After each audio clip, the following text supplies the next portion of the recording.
Hello, everyone, and welcome to another FireRed LeafGreen any percent tournament race. Tonight we've got a great matchup: admin Kidrocker versus former world record holder Pokeguy. Should be a great night of racing. Yeah, we have two very experienced FireRed LeafGreen runners running tonight. Unfortunately, Tech had a drop a little bit before the race, but it's all good. He did leave a parting message in the race Discord that he's sorry he can't kick Pokeguy's and Kidrocker's butt tonight, which he surely would have done with the best race in the tourney. Very nice. And here we go. As you can see, Kidrocker and Pokeguy running very similar Squirtles. Good HP, good defense, mild, 31 special attack, very high speed, very high special defense. So shouldn't be a ton of differences fight-wise between the two. Yeah, something also key about both of these Squirtles is that even though they're mild, which is a minus defense nature, they both have above 26 defense IV, which is really key, especially when it comes down to Koga. It really helps out with the defensive ranges there. And then with their HPs, it looks like they'll be fine for that fight when it comes.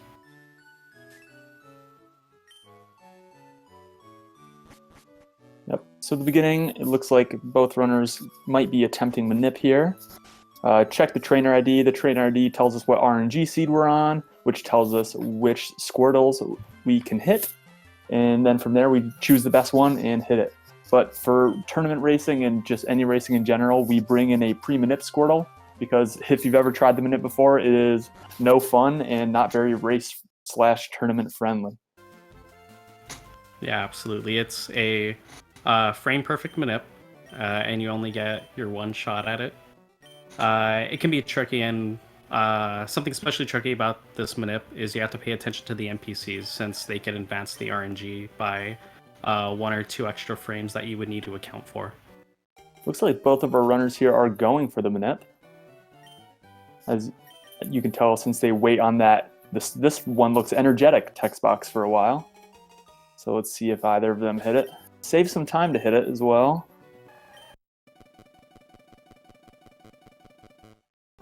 See. Serious and Rash. Oh, it looks like Pokeguy has hit Manip. Natural talent wins again. Alright, so we should be getting some different Squirtle stats coming up soon for Pokeguy. So it looks like he hit a Rash. It is going to be at least 12 IV HP. That's all I can tell you so far.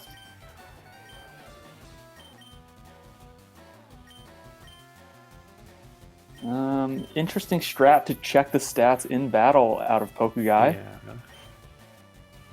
Yeah. That looks like a Manip Squirtle. Oh, he might have been debated. That looked like a Manip Squirtle to me, but might not have been very good. Yeah, it's possible when you Manip the Squirtles that there could be another Rash mild modest right around the frame that you're hitting, and in some cases it could even have the same level 6 stats all the way through the end of the Rival 1 fight. Ooh, Kidrocker getting a big crit. He gets through the fight pretty quickly and off to about a minute head start on Pokeguy here. That debated Squirtle not doing him any favors. So back to his pre-Manipped one. And he's getting crit. This is going not well for him so far. Yeah, it can get a little bit dicey if Pokeguy ends up missing a tackle here or gets crit again.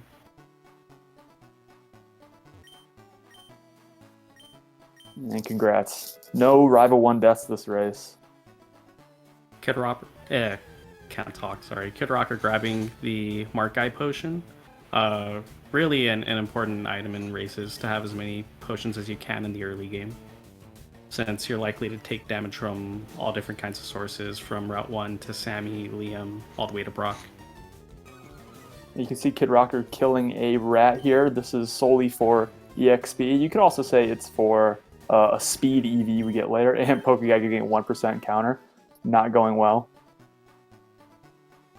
So we need to kill one thing to get. Mostly it's for level 8 for Liam's Geodude and Brock's Gym, and to get level 13 after Brock fight, which gets us Water Gun. Ooh, Kidrocker also killing a level 2 rat, which will give him level 7, getting him Bubble for the catching portion of the run and for Weedle Guy, Sammy. Yeah, and something that's really going to help Kidrocker here is that he found 2 rats and they all just spam Tail Whip, so he hasn't taken any damage. It doesn't look like he's going to be in much danger entering the Sammy fight.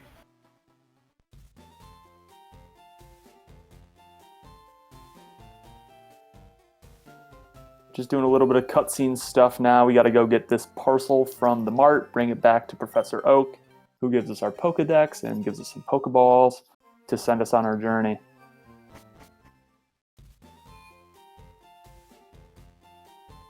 Nothing super interesting going on here. The most interesting thing that can happen in the next minute or so is getting a 1% encounter. So we could probably talk about what we say when we mean 1% encounters. Anytime you enter a new area, like a new route or maybe Mount Moon or something like that, you get a certain number of semi-immunity steps. So, for example, for this grass, you get 5, or is it 6? I think it's 6. 6 steps, where each step is 1% to get an encounter, as opposed to the higher base rate after those 6 steps. And this game is a little bit weird when it comes to encounters, because the longer the mechanic works, like the longer you haven't had an encounter, the more likely you are to get one. So we'll see that especially in Viridian Forest. So usually you get 2, 3, 4, maybe even 5 encounters in Viridian Forest, but sometimes you get really, really lucky and get a 0 encounter forest like we saw this afternoon from Leaf. Yeah, definitely 0 encounters are very rare. They happen. I'm pretty sure the total number that have occurred isn't more than 10 still. Yeah, I've heard about 8 or 9, somewhere around there, in all the times I've watched FireRed, LeafGreen running. I don't know if anyone has had more than one. I think JP's had more than one, but I don't know if anybody else has had more than just one. I think I've had 2. You've had 2? Well, lucky boy. Yeah. Very lucky. Couldn't turn those runs into PBs, though. Oh, those are the worst. Alright, so Pokeguy's going for a 62% catch on the Pidgey here. And gets it. Really nice. Kidrocker going for the 100% catch on the Pidgey. Sometimes you can tackle twice to get a higher catch rate, but sometimes it's just not worth it, and you just roll the dice and try to get the 62% catch. Yeah, something about Kidrocker's Squirtle. It's 21 attacks, so at level 6, it has 12 attack stat instead of 11, so that can help you sometimes, depending on the rat or bird you encounter. And there it made it a guaranteed catch after 2 tackles on that Pidgey.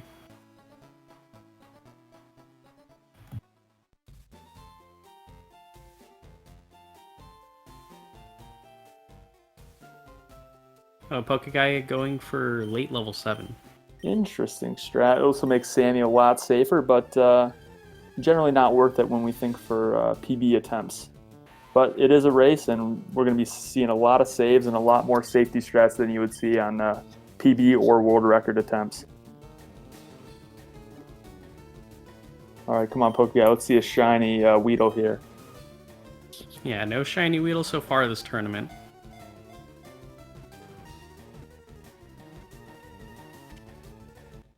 Unfortunate.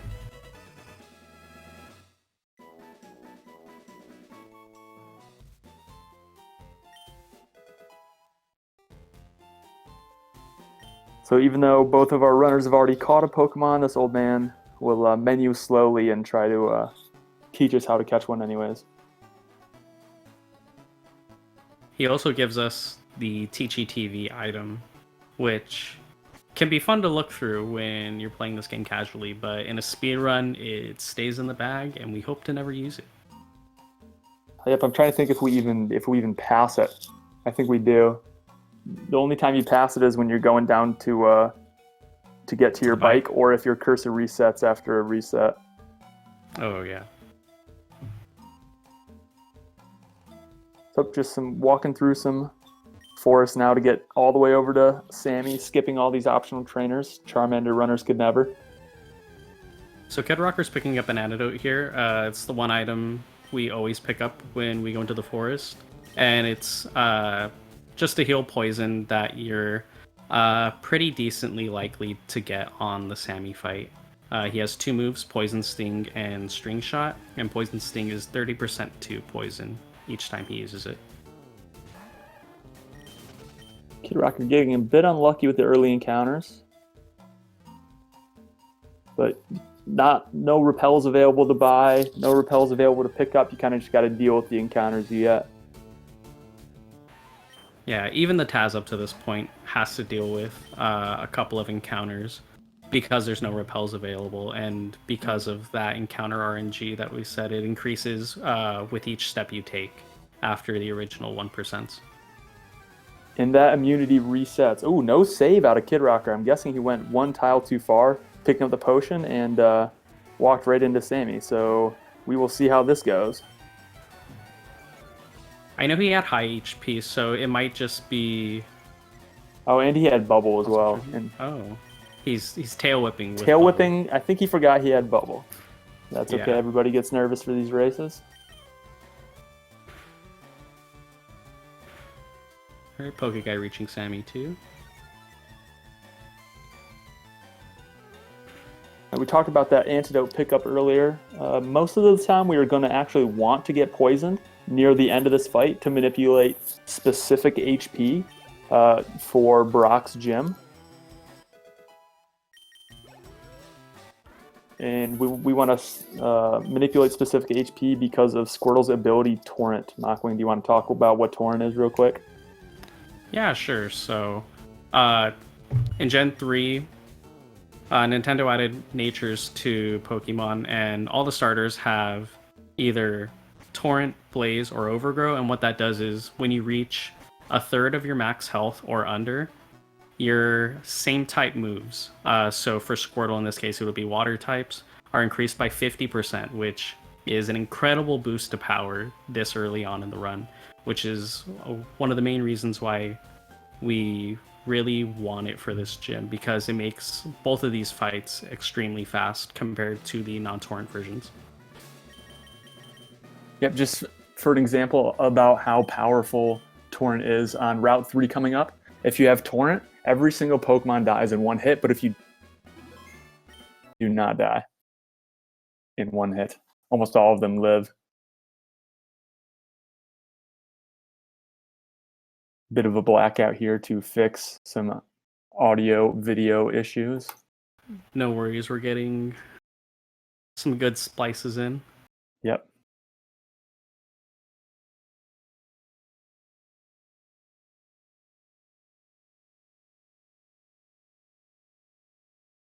So even though you can't see it, on this Liam fight, you fight a Geodude and a Sandshrew. If you played LeafGreen before, you know that this fight can be oh so painful if you get Sand Attack turn 1 from Sandshrew. And it can only get worse from there, honestly, if you start missing.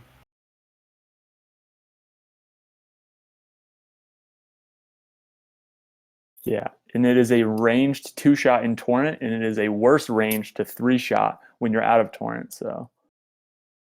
That Sandshrew has killed many a run, and from where your HP is usually at, a scratch crit will also kill you as well.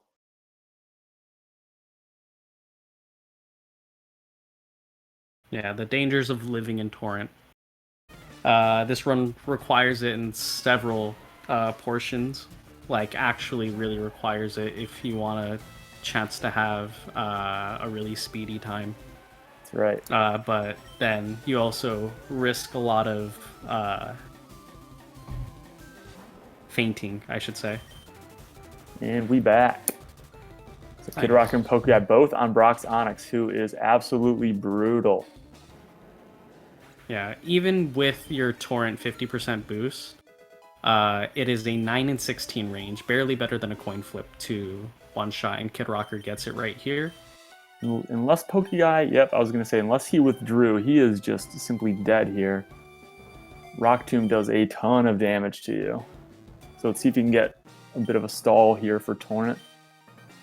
Yeah, Kidrocker wasn't able to, or didn't stall for a Torrent, so he's going to be depending on manipulating his HP on the first bug catcher coming up, which can get a little dicey. Absolutely bailed out by a Rock Tomb there. He was likely to die if that hit. It does 10 to 12 on his defense. So he's also going to have to be doing some dancing with Colton, the first bug catcher, to try to get into Torrent.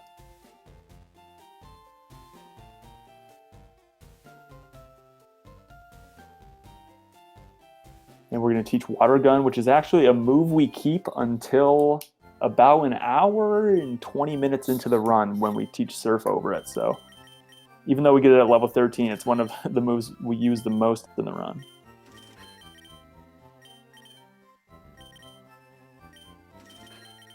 And then after Brock, just do a little bit of shopping, grab some potions, antidotes, awakenings, and repels. Kidrocker going with the 7-3-3-4 shopping. Normally in a world record attempt of this game, you would buy 8 potions and 3 repels. However, in a race, you can pick up a revive in Mount Moon if you buy an extra repel. And having that revive on hand for a race is comes in really important because it could save you on multiple fights, but then also it lets you not save entering some of those fights as well. Poke has me bummed out when he realizes he can only buy 3 repels, but maybe he's going to play a little risky here and not go for the revive and just save a lot. It could be muscle memory kicking in, which has definitely happened to me on several races. Sometimes I just eat my mistake and try and suffer through with the encounters. Kidrocker able to manipulate 8 HP off that first Caterpie, which is really nice. He definitely for a does while not have to here. worry about Torrent. Yeah. He gets a +3 at 14, I know, from 27 HP IV. So 11 out of 40, 13 out of 42. He should have Torrent for level 15. And Pokeguy is going to need to do some work to get into Torrent. That tackle helps. He's still going to need to do a little bit more work to get into Torrent for 14 and maybe even 15. Yeah. So on this fight, when you're stalling, you absolutely always want to see the attack move. Because when you do see String Shot, it immediately makes you slower than the entire enemy team, which only adds on to the time loss. And another tackle.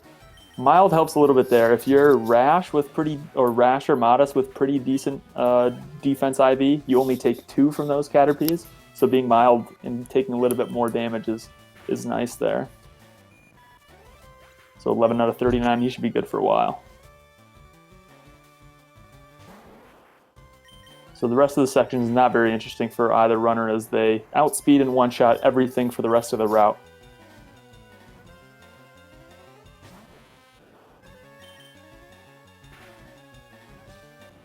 The next interesting part of the run is going to be Mount Moon, where it's routed out that we fight one optional trainer to be able to get level 18 by the end of Mount Moon for EXP purposes. And you fight one of 3, or maybe you could even say 4 optional trainers based on your defense, based on your HP, and based on a couple different factors. And so we'll get to see which of the 4 trainers, Bugcatcher Robbie, the Rocket Spinner, Youngster Josh, or Hiker. I forget what the Hiker's name is. Nobody ever fights him anymore. Marcos. Hiker Marcos. Nobody ever fights him anymore, so it doesn't matter. Yeah, he's a relic of the old route at this point. 2017 speedrunning likes to fight Marcos. We're past that. Kidrocker with a bit of a risky pass there on that walker. She walks up and down a bit randomly, so there was a chance, albeit low, that he could have gotten seen there. Yeah, despite our knowledge of spinners up to this point, walker mechanics for Gen 3 still haven't been fully figured out yet. Yep. Kidrocker picking up the Persian Berry to attach, so if he gets confused on Misty, he will Get one free confusion lifted, which is always nice. Also repelling at the very start of Mount Moon, which you're able to do with the extra repel. It saves you from even having to take the extra 1%. Pokeguy gets a Paris encounter. Interesting strategy out of him. I wonder if He he'll try looks to like catch he's it. going to catch it with no paralyze heals. So, oh boy. Didn't- a bit scary here, but never punished. I believe this is a 78% catch to get in here for the Pokeball. Never punished. Excellent. So So a I very guess- lucky encounter for him. So I right guess there. that's how he was gonna justify picking up the revive with only 3 repels. He's always 3 to 9 steps ahead of us. Kidrocker fighting youngster Josh. Ooh, getting very low HP here. So he's doing this to get 2 extra speed EVs that you could get over fighting, like, let's say, Rocket Spinner. And what that does is for a speed at 29, it'll allow him to outspeed Sabrina naturally if he takes a Carbos that he can get in the Pokemention. Pokeguy fighting Bug Catcher Robbie here, the safest of all the optionals we fight.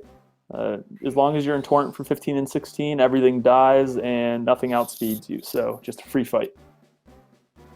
Also, Kidrocker, at the end of his fight, missed a range on the Zubat. So that Zubat, even in Torrent, is a 9 and 16 range as well to one-shot. That or it's 11 and 16, actually. I think it's I'm gonna 10. reload that up. Let's 10? Let's consult the notes. Looks like 10 and 16. Okay. You're going to see Kidrocker grabbing the revive here. This is the item that we don't grab in PB attempts, but we do grab for races. Repel wore out in a bit of a weird spot there.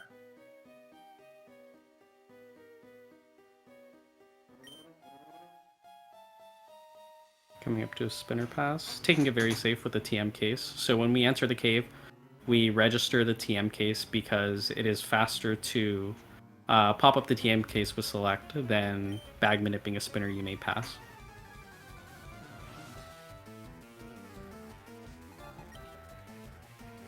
And in Gen 3, unlike Gen 2, every single spinner pass, you are able to make it 100% safe.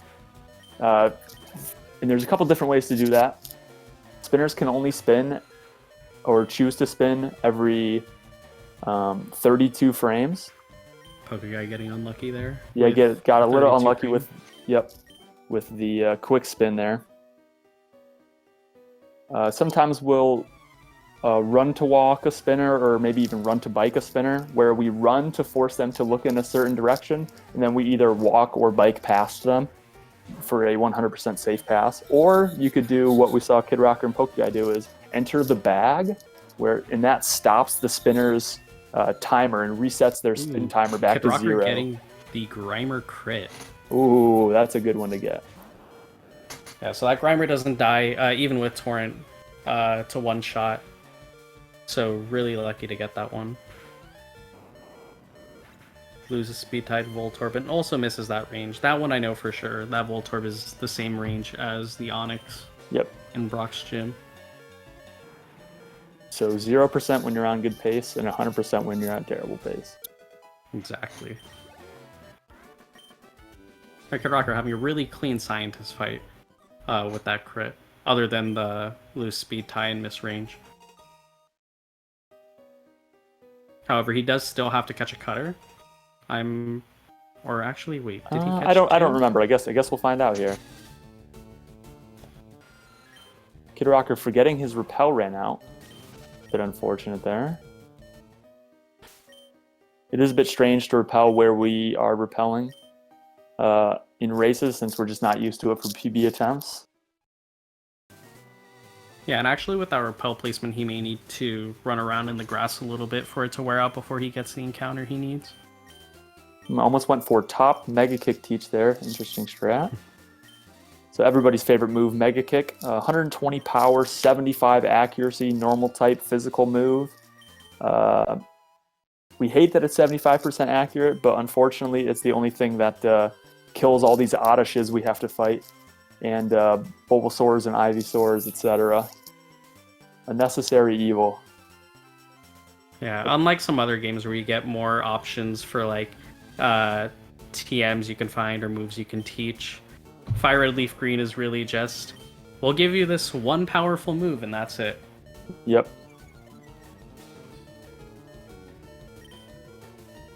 And the gall to not even make it accurate. Yep. And if you're asking, why don't you just get Mega Punch instead? Unfortunately, Mega Punch, I think is 85% accurate, 80 power, just doesn't kill the things we need to kill. So Mega Kick it is. Kidrocker finding his rat first encounter and catching your first ball, really nice. So Pokeguy has taken a slight lead here, coming up onto Misty, the second gym leader. We grabbed this candy in this guy's backyard that he's been cultivating for years, and we used that along with a candy we found in Mount Moon to get to level 20. And it's very important that at level 19, Wartortle learns Bite, a 60 power, 100% accurate, super effective against Misty's Starmie move. So it works out really nicely, and that's kind of why we fight the optional trainer to get to this EXP threshold. Yeah, and you'll see Bite a lot more throughout this run. It's really an amazing move for this run in this game in particular because there's so many high defensive sided Pokemon that you will fight throughout. But in this gen, there's still no physical special split. It's just solely based off of move type. So Bite goes off of special. And along with that, it gets a 30% chance to flinch when you use it if you move first, which can come into play and can be really helpful. Possibly even on the next fight. No save out of either of them, going all out, both of them are. Pokeguy getting unlucky. Oh wait, no, that wasn't first turn. My bad. Yep, he had a huge roll first roll. The Starmie or Staryu is a very good range to die in 2 hits, but the Starmie is a very bad range to die in 2 hits. So usually we'll have to either tackle or water gun it the second turn to be able to get the kill. Yeah, it's a 41% range for double Bite, but Bite, tackle, Bite is always guaranteed. Mm-hmm. And also another benefit about these Squirtles. Yeah, Pokeguy actually went with water gun there since it's 1.8-ish seconds slower to water gun as opposed to tackle, but there's no 5% chance to miss the tackle has. So another safety thing that we wouldn't do in PB attempts that we're doing in races. Exactly. All right, both of our racers pass Misty. Both decently good times for race. Yep. For a race as well. Low 27s for both of them, not bad at all. And shout out Misty for giving us Water Pulse. 60 base power, 100% accurate, 20% chance to confuse, and it's a stab move. And in Torrent, all those multipliers start adding up and you start to really mess some stuff up with Water Pulse. So that's going to be about our main move to kill things until we get Surf, which is absolutely broken for the same reason, but even more so. Alright, so Pokeguy also going into his Rival 2 fight. This fight is probably the most dangerous rival fight there is, simply because at one point in the fight, you're probably going to be forced to have to hit a Mega Kick for your life. Oh my goodness. Unlucky. Pokeguy missing? Oh, what even is that range? You almost never see people miss that range. Wow. That is a 243 and 256 range that he just missed there on the Bite Water Pulse. So very unlucky. But getting rewarded and getting Bite Flinch on both into Hit Kick. So what a fight for Pokeguy. A bit of a really roller coaster there. Kidrocker getting his Bulbasaur. Wow, flinching all over Double the place flinches. Now. Oh, into Kick Miss. Oof. Oh. Bad luck for Kidrocker there. Yep, so the normal fight you have here in PB attempts is you're hitting a Mega Kick for your life. So anytime that you're hitting a 75% move for your life, you know it's generally a bad fight. Barring high roll quick attack crit here from Rattata, both runners will be through Rival 2 went on to Nugget Bridge. And we're safe.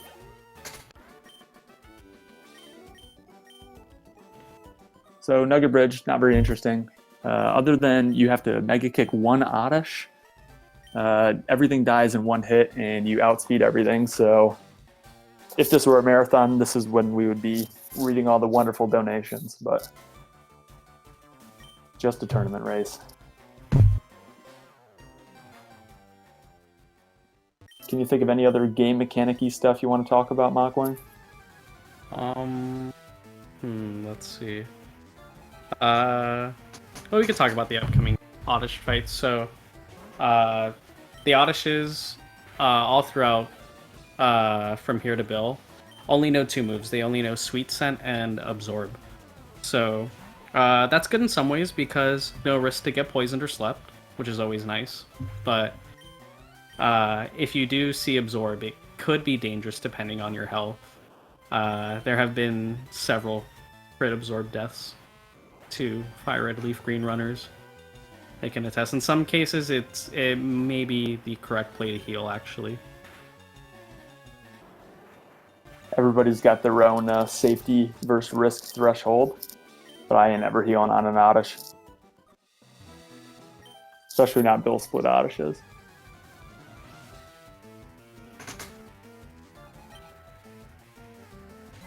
But safety wins in races, Thunder. That is right. In a race, maybe healing would be correct, but yeah, normally you would never heal for sure.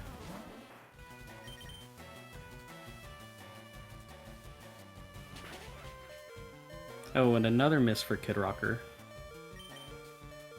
Okay, into Absorb. Now a little dicey. Yeah, I was gonna say he's 1 in 16 to die. Well, 1 in 32 to die if he had missed that one.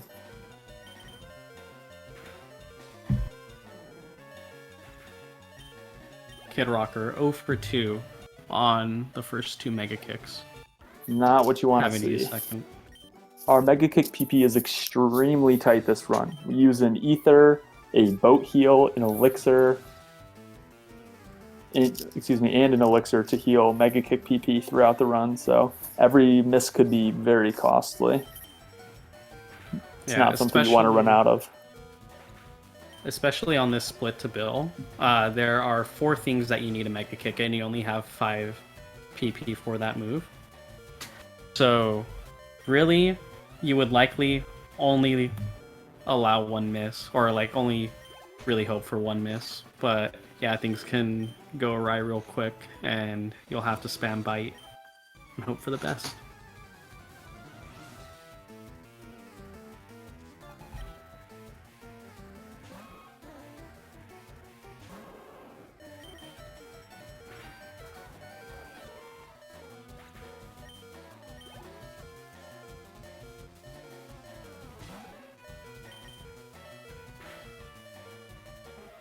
Yep, and at the end of the bridge, you know the drill. Team Rocket guy wants to ask you to join his crime syndicate.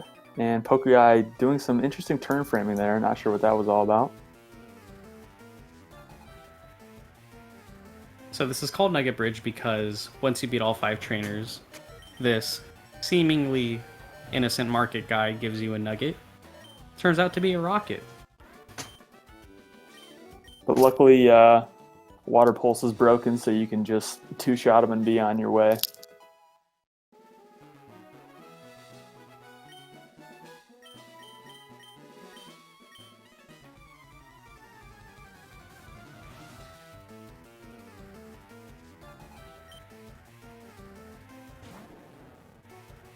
And after this, both runners are going to go grab an Elixir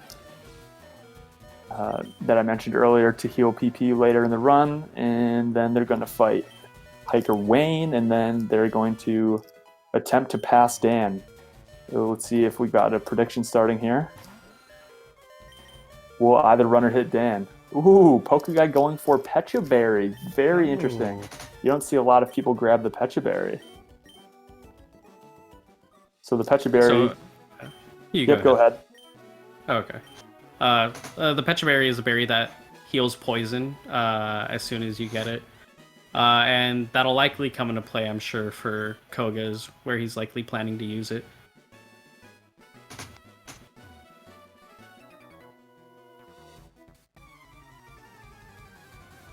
So 1 in 16 Pokeguy and easy baby. So get your points on no if you can. Probably should have given a little bit more time for the prediction, but that's okay.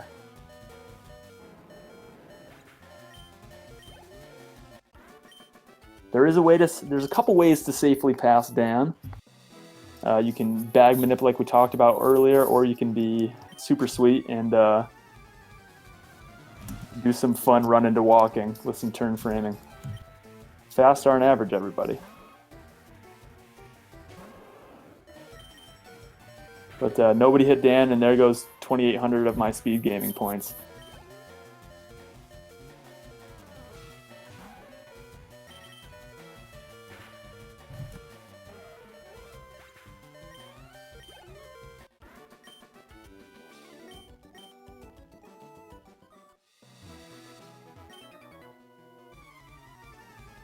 So it looks like Kidrocker is going to be fighting a different trainer than Pokeguy just fought. You have to fight one of these two trainers, either Hiker Knob or Camper Flint.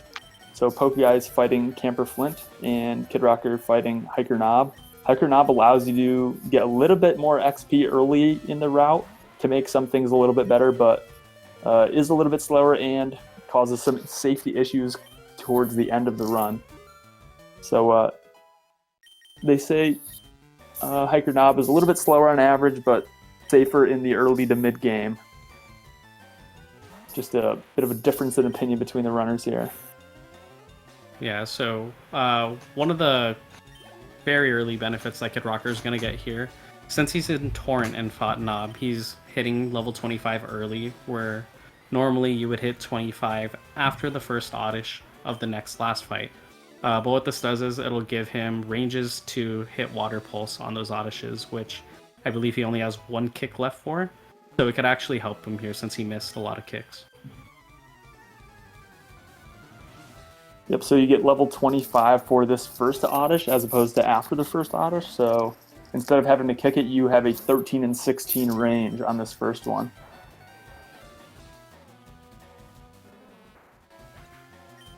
And look at that, Hiker Knob already paying off.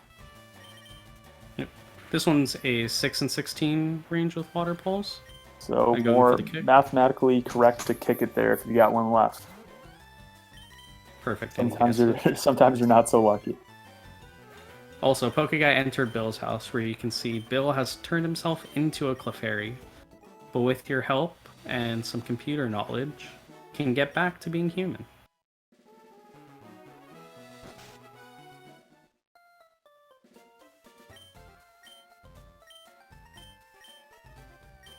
And there is most of the time loss. If you were looking very carefully, you would have seen it. Bill calls you lady as opposed to son. So picking the girl there loses one frame to the boy. Just thought everyone should know that. Yes, it is technically faster to pick the boy. If you're running round 2, even more so. Rando has reminded me the other day. Yep, girl is time loss, but everybody still picks it. That's okay. But it's okay, because the Taz does it. Yep. So I could save however many frames on the Taz right there, easy.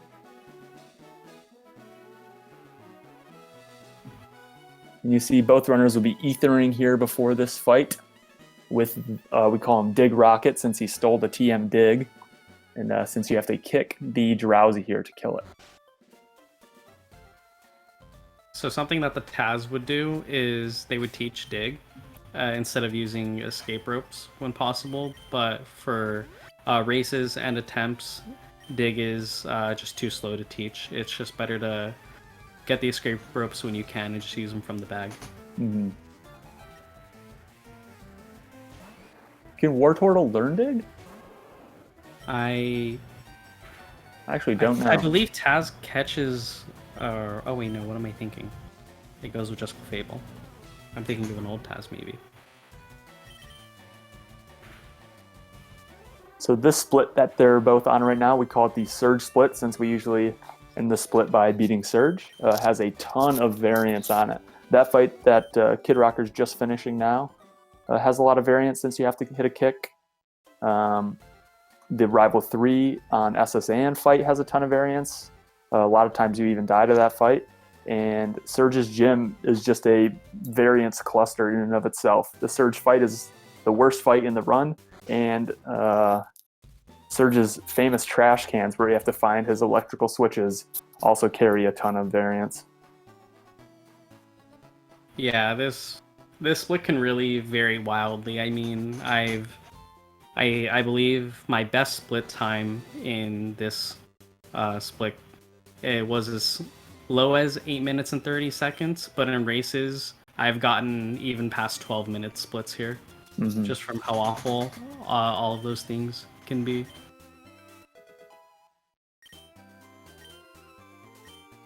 Kidrocker showing another difference for the knob route. He got level 26 a little bit earlier than Pokeguy did, so Kidrocker getting very punished for taking one extra step there. So he took one step extra in the grass, so it wasn't a 1% encounter there. And got very punished for it. All right, let's see if we see a save here from Pokeguy. I don't even know if he saved yet. He might have saved for Rival 2, but he's still got his revive, so I'm guessing we don't see a save from him yet. Yeah, I would think not. The fight that Kidrocker's on, Camper Jeff, that Raticate will die to Torrent Water Pulse, but if you are not in Torrent, you have to kick it.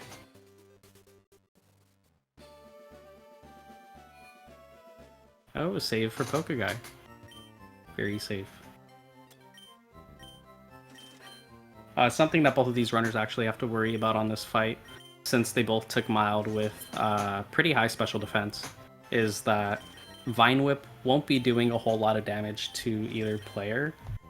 Meaning, in a situation where they would heal, it could be more likely that they see Leech Seed instead of Sleep Powder or Vine Whip. Leech Seed is the absolute last thing you want to see.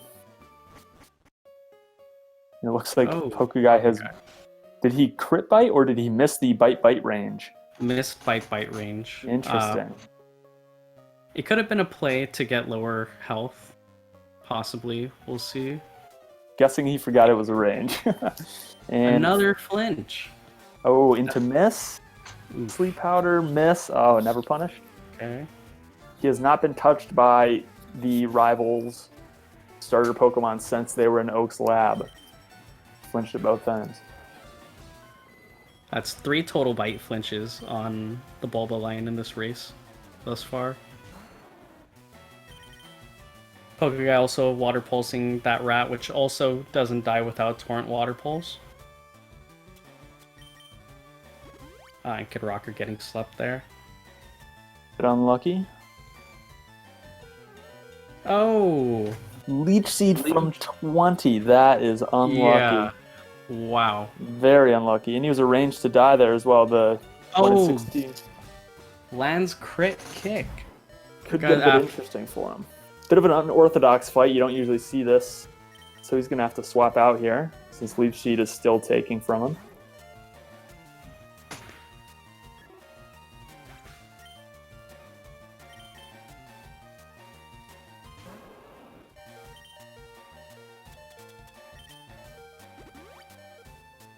I wonder if he potions. Okay, so he'll go safer, go super. Pokeguy now taking the boat heal. It obviously heals you, refills your PP after you probably missed all those mega kicks on Ivysaur. Yep, you need the health and you need the PP for the coming sections. Yeah. And something that you won't see on screen, but is likely happening IRL with Pokeguy is you can plug in the wireless adapter during this boat cutscene, and what it does is it saves about half a second of load time whenever you load back into the game after you soft reset, which can come into play when we get to Surge Cans, obviously. .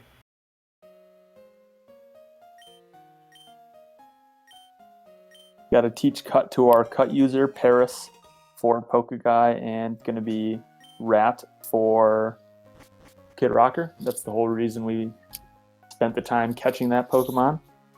Required to beat the game. Interesting strategy, going up to fight the required trainer right away before checking any cans. Very interesting strategy.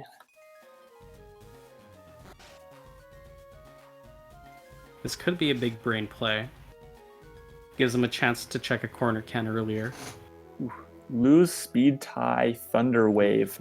A bit unlucky there. He's going to have to go into the bag to heal. Let's see if he's smart enough to do it on a bag manip or if he does it right away. Smart guy.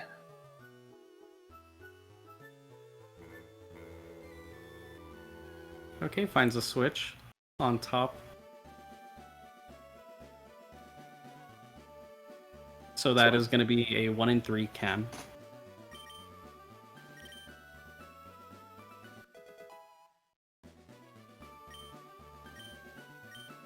Very unlucky. He really wanted to hit that can because either of the two other cans it could be, he's going to have to do a spinner pass twice to get to it, to and from. Oh, gets last try can. 0 for 2.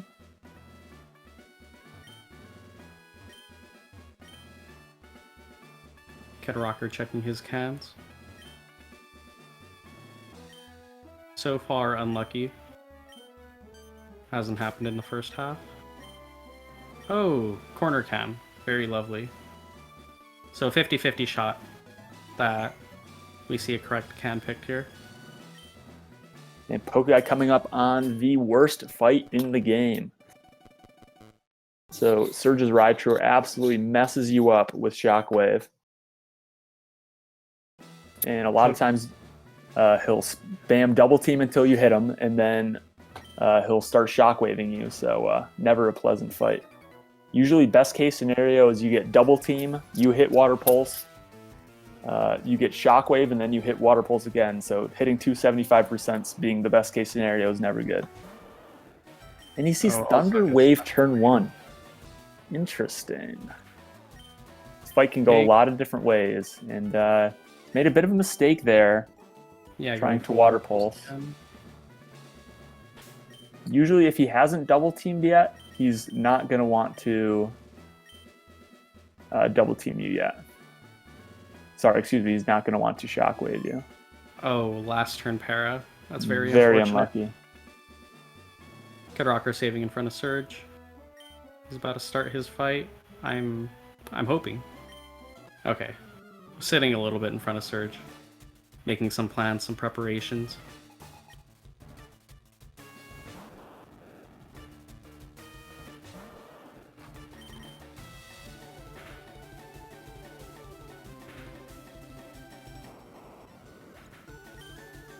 Pokeguy's a bit looped here, not going so well.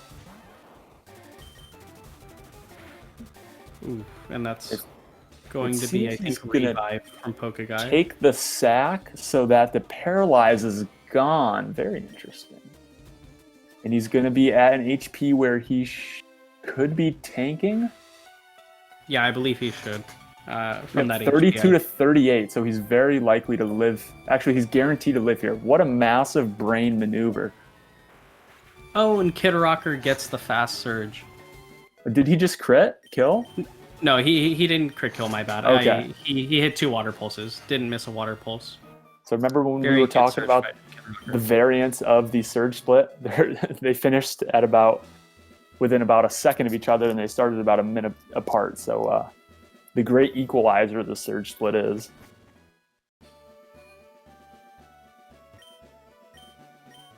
Now we get to go retrieve the bike voucher from the fan club and make our way back up to Celadon City.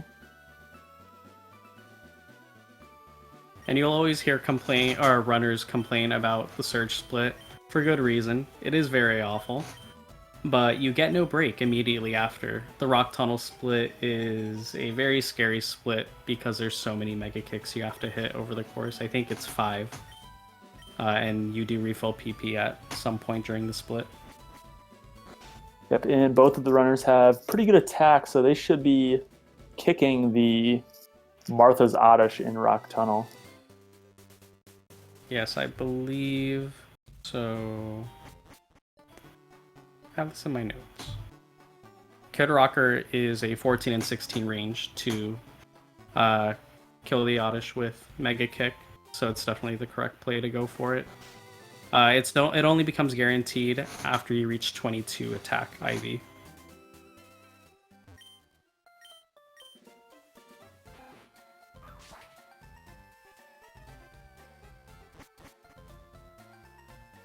And after this little cutscene here where we get the bike and we make our way over to, I think it's Route 9. On our way to Rock Tunnel, we're going to see a cheeky little spinner pass where we're going to have our first of 2 run-to-bikes in the game. And we register that bike to be able to use it later with just the select button as opposed to going into the bag. So for that upcoming spinner pass, I'll give a quick talk about bike movement. So in this game, there's 3 different movements. You could walk, you could run, or you could bike. Walking takes 16 frames a tile, running 8 frames, but biking in this game takes 6. And that can be really useful, especially when we can run to set up a direction for a spinner. Because with a bike, you can be up to, I believe, 4 or 5 tiles away. And because you only move at 6 frames per tile, you're guaranteed to pass.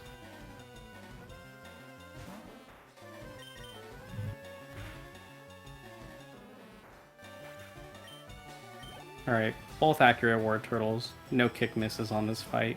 Yep. Really nice. Wonderful, These are the wonderful Oddishes. accuracy IVs. Exactly. These are the Oddishes that you have to start worrying about Stun Spore and Poison Powder as well.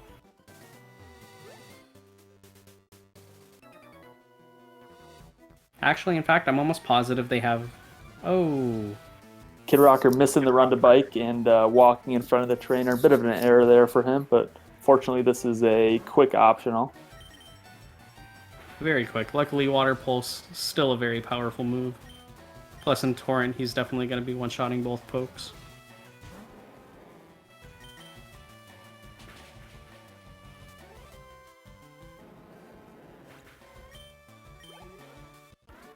If my math is correct, Pokeguy is in Torrent for this Venonat, and it's not a very good range outside of Torrent, so having Torrent, again, showing how wonderful it is. Guaranteed kill there. Picking up a rare candy, definitely don't forget that one. Yeah, so that's a very crucial one to remember to pick up, considering the bike back you have to do if you do miss it. Mm-hmm. Pokeguy grabbing the hidden super potion, hidden right in that wall right outside of Rock Tunnel. An item I definitely never knew about before. Yeah, I did not know about it casually.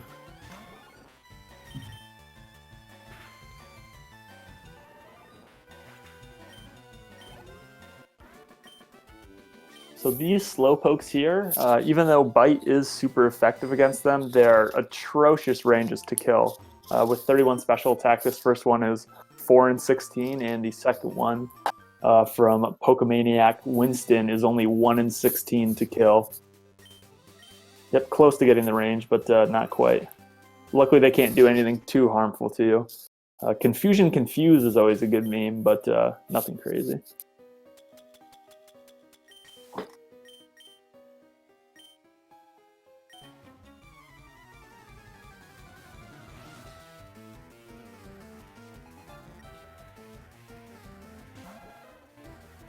Some spicy movement in the dark here from Pokeguy. Yeah, I never thought of using that, or stopping early and using the mud as a visual cue, actually. Yep, I try to go like between the 3rd and the 4th to the left and then straight down to find the mud. Nice little flinch there. Like I said, can't do anything crazy to you, but yeah, Kidrocker lands the range actually for Bite. I think since he's on Knob Route, he gets a little bit better range there on that first one. You know, No you are s- correct. No save again for Pokeguy. No save again for Pokeguy. Okay, Martha fight is the worst fight in Rock Tunnel, and Oddish and Bulbasaur that you need to Mega Kick. We get a miss. Not what you want to see. Oof. Into Stun Spore again. Pokeguy running out of Paralyzed Heals quickly, but there is an extra Cherry Berry that you can pick up right before you enter Rock Tunnel, but we're obviously past that point. So what's Maxroll Razor Leaf doing here?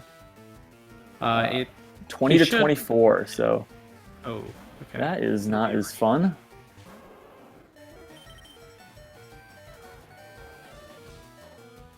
Getting a little bit dicey here. And Kidrocker missing as well. Like we said, this fight is not very fun. You guys switching the strategies, going with Bite? Or he might be out of kicks, actually. He is out of kicks. Missed a couple on Bulbasaur. Let's see if he waits to get to the repel menu too.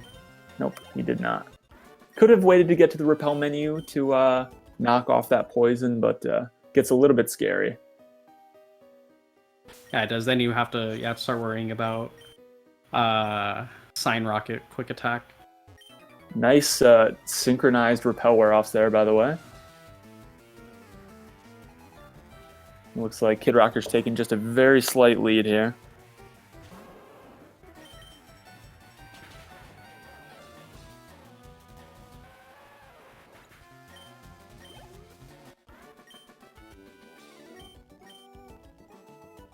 Nothing.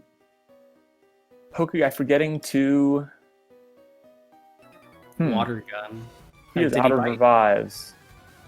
Oh no. He must have bitten the Geodude. He is supposed to water gun that one, but everybody forgets things sometimes. So this should take him back to Cerulean, so he'll have to do some biking to get back to Rock Tunnel. He'll have to repass the spinner that he passed on the way there as well. So a second run to bike for Pokeguy early.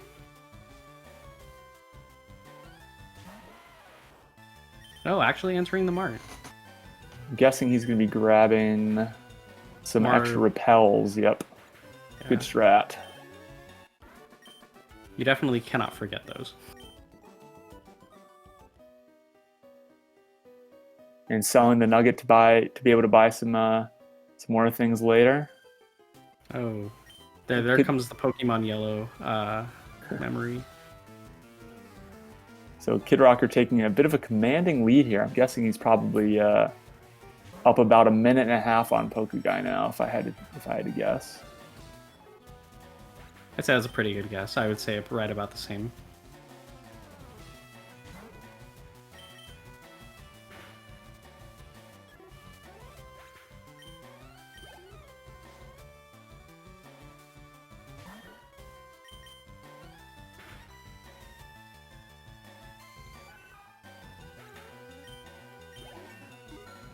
So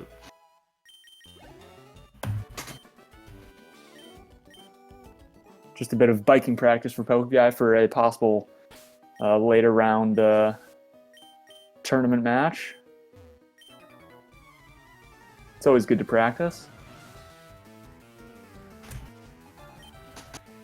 Yeah, never bad. Kidrocker coming to Hiker Dudley, which is nothing special in the Squirtle route. A little bit harder with Charmander, but after this trainer is the other run to bike that you'll see on the split. It's in the dark in this cave, a scientist with, I believe, one vision. And it can get a little scary with you only having that circle around you to see. But there should be a visual cue, the mud, that you have to run to, and then you'll either start walking if you're one tile away from the scientist. We'll see what Kidrocker does here. Walk. So a little bit risky, but gets a safe Looks path. like he was 1 in 16 to get hit there, maybe. He started walking a bit early, but it's okay. Sometimes lucky is better than than just about anything else. Very difficult thing to do. You've got to kind of look at the mud to see where you are in the cave, and then precise inputs from there. Okay, 2 tiles of vision. Thank you. On. I wasn't sure about the scientist vision. Pokeguy taking it very safe. No. Oh, he has runs hit and into- optional. We are now even on the optional scoreboard here. Luckily, in both cases, both of our runners are going to be able to one-shot all their pokes. Yep, quick optionals, as they call them. Pokeguy shouldn't have any PP issues from here on out, since he had that handy-dandy center a couple fights ago. But that high HP could be a bit of a problem.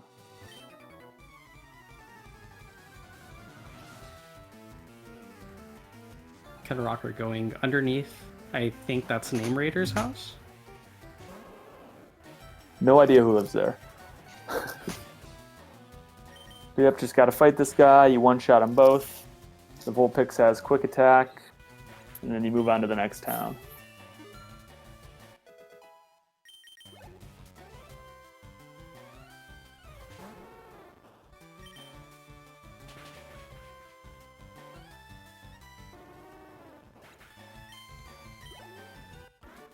So the next part of the game we're going to see is Celadon City and the Rocket Hideout. If you're a fan of Gen 1, probably not going to be very familiar since you guys use glitches to beat the game. But we are going to defeat Giovanni and the rest of his crime syndicate for the first time, and then grab the Sylph Scope and make our way over to Pokemon Tower.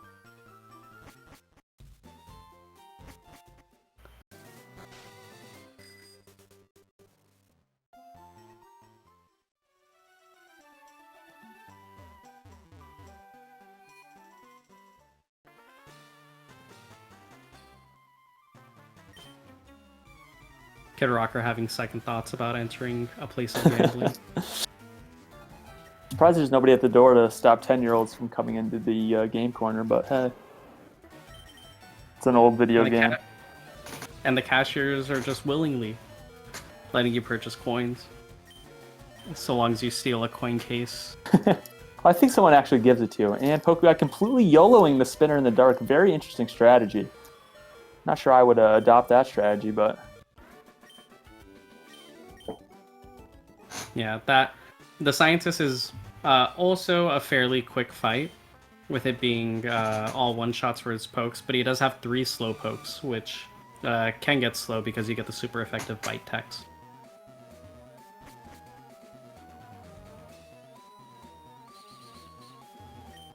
Kidrocker avoiding that rocket spinner. That rocket spinner has 5 pokes. He was the bane of my existence when I was first trying to learn this game. I could never not hit him. Don't worry, some of us never learn to not hit things.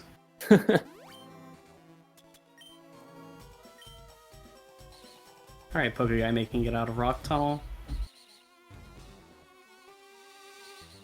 He's going to need to do a little bit more shopping here while Kidrocker making his way through Rocket Hideout. Avoiding all the spinners. Well done, Kidrocker. And there he picks up the Black Glasses, which is a held item, and it increases dark moves damage by 10%, which normally not a whole lot. It doesn't make that big of a difference, but it does down the line when you're level 50 and you have to fight Lorelei. That's right. Black Glasses didn't used to be part of the route. I think we used to get Brick Break for Lorelei and teach that instead of Bite plus Black Glasses, but X Special plus 31 IV plus Special Attack Nature kind of starts to murder stuff. Plus, once again, that always great flinch chance. That's right.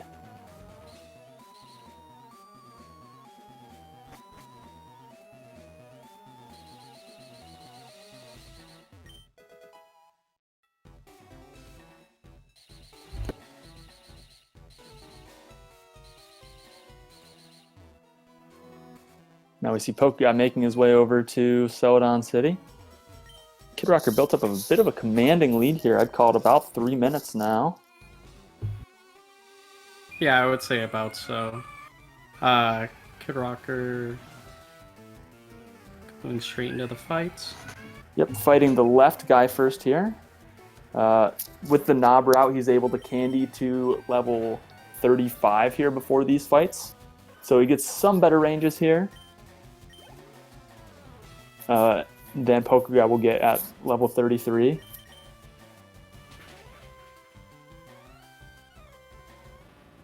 I wonder if Pokeguy decides to candy early since he now has the early experience. I guess we'll find out. Because, yep, he should have enough. Yep, he'll just hit 33 right after this guy.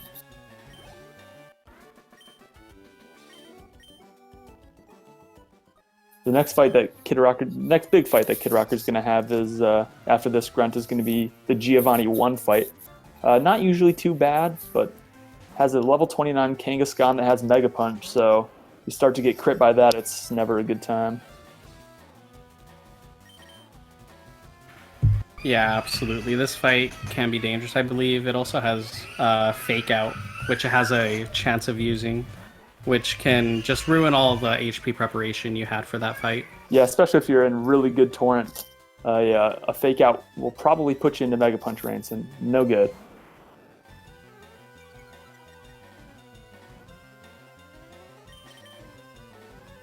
I'm not sure, maybe someone in chat can enlighten me, but I'm guessing this Arbok is probably not a range at level 35 in Torrent. But on the route that Pokeguy's using, it's about a 50-50 range. Yeah, I believe the Arbok... It isn't. It is not.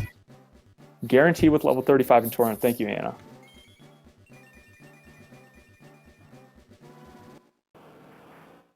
Getting some conflicting opinions. I'm gonna go out on a limb and say it's guaranteed. Anyways.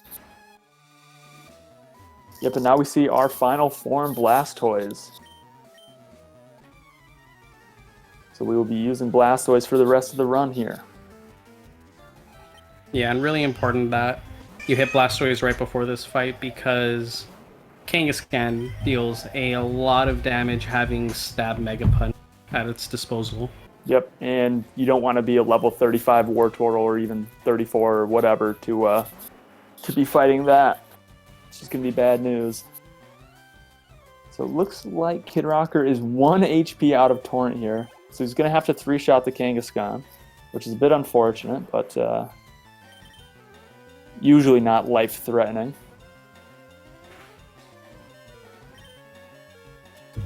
And he sees Mega Punch turn 1. No bueno. So he's going to have to go heal. Yeah. So, something that you would maybe see on a world record run instead of a race is a bite there. Because if you deal... Normally, you would have to Water Pulse 3 times if you're out of Torrent. But if you reach Torrent after the first Water Pulse, bite plus Torrent Water Pulse is guaranteed on Kangaskhan. Mm-hmm. And like we said before, that 30% flinch chance is pretty broken. So a lot of top end potential there.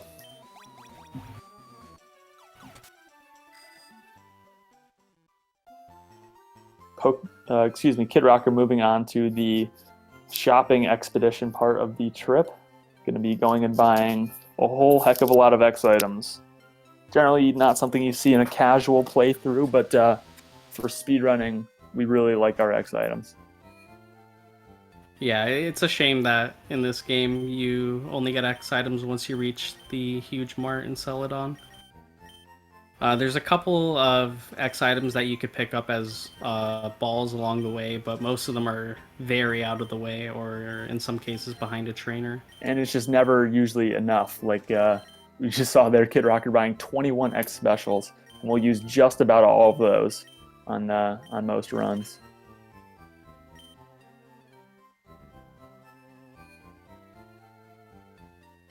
Nobody's stopping you from getting Zapdos, Wanley.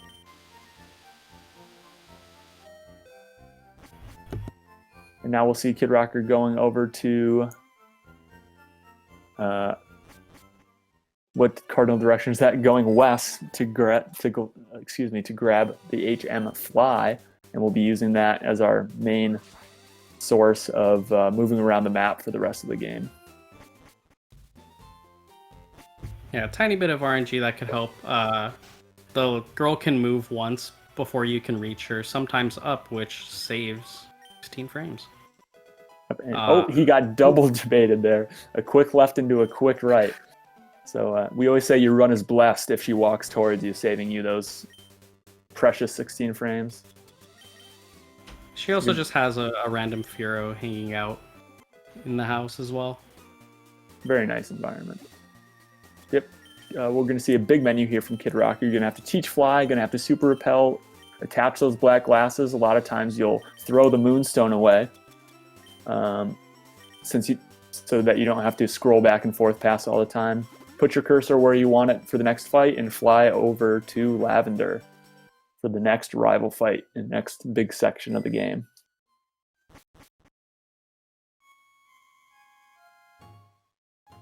And there are a couple strategies to beating this next rival fight. One of them we call kick strats, which is if you have enough kicks left over, you can guard spec, X accuracy, X attack, and sweep through rival's team with kick. But if you don't have enough kicks left, you're going to have to set up a couple X specials, and combination of bite and water pulsing things will get the job done. So yeah, on the top end, the X-Spec strat fight is faster because obviously you get your flinch chances and it's a tiny bit less setup. But overall, the X-Attack strat is far safer since you never have to risk eating a sand attack since you set up a guard spec. A lot more consistent. And it's fun to note that Mega Kick after an X accuracy is 99%, not 100% accurate. So every once in a while you'll see somebody miss an X act Mega Kick, and it's always a good meme. See Pokeguy doing his big shop here.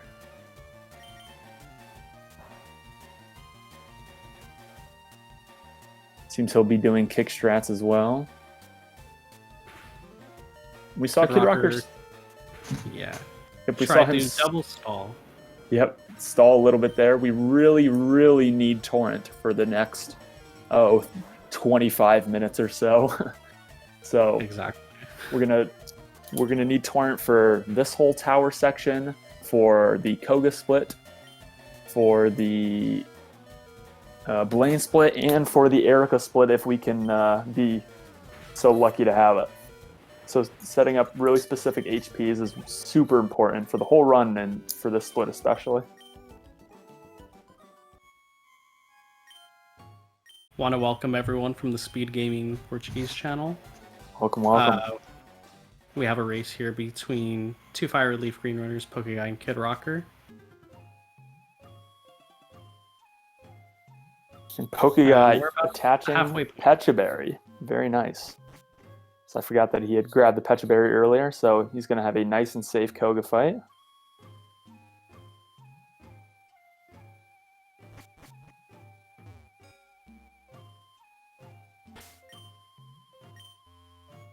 One spinner in the tower here, so Kidrocker just bag manipping there. There are some ways to pass her safely without going into the bag, but the two times I've tried, I've hit her, so I just bag manip her now.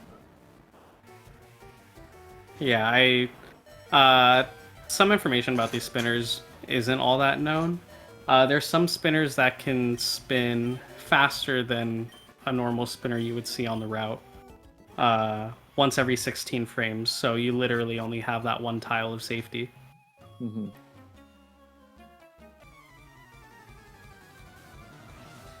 Pokeguy doing the fight from 89 HP since he died earlier.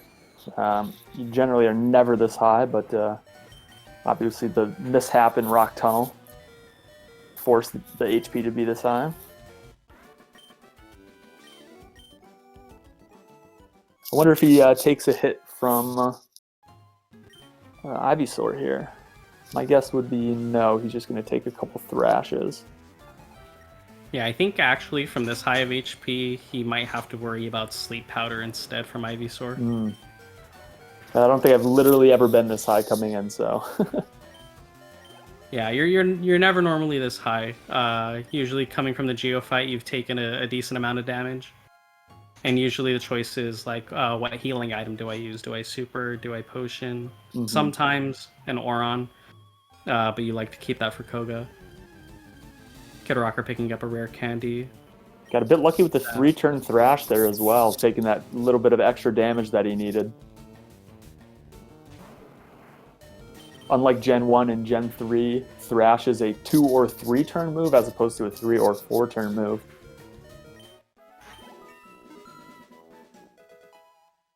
So Pokeguy gets pretty decent health here. Yeah, that should be very good Assuming no health. quick attacks, he should be fine with no heal coming into Koga.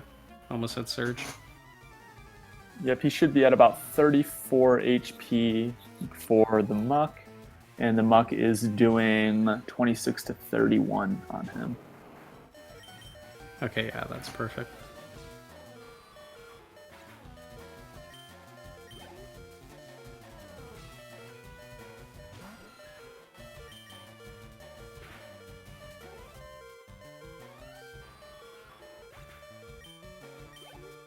So on the final floor of Pokemon Tower, the one that Kidrocker is on, there's 3 rockets standing guard holding Mr. Fuji hostage. They're not really a problem though, especially if you're in Torrent. You definitely one-shot everything. The worst thing that can happen on this split is you see quick attack from the last Rattata or Eradicate, which can affect the health you also carefully try to manipulate from the rival 4 fight. See Pokeguy taking a bit of a riskier spinner pass there, but never punished. It's very unlikely to be punished, but still we'd like to be a bit safer.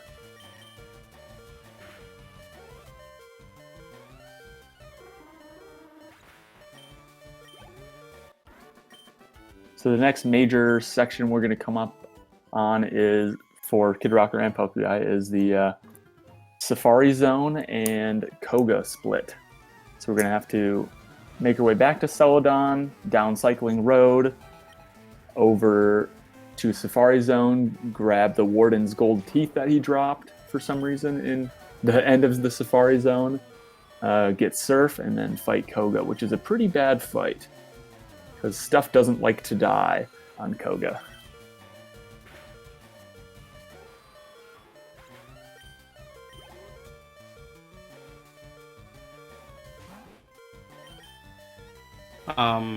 Some differences we'll actually see on these Koga fights. So since Kidrocker did Knob Route, he's going to be going into the fight after 2 rare candies. He's going to candy after fighting this last rat. It'll give him level 39. Whereas Pokeguy is likely going to enter, I believe, at level 39. Yep. And what that does is the extra 2 levels for Kidrocker is going to make the one-shot Surf range on Weezing and Torrent a bit better than Pokeguy's. On the normal world record route that Pokeguy is doing, that is a 37.5% chance to hit, so that's 6 out of 16. Whereas Kidrocker's range is going to be 11 out of 16, significantly better. But still a range we can see misses.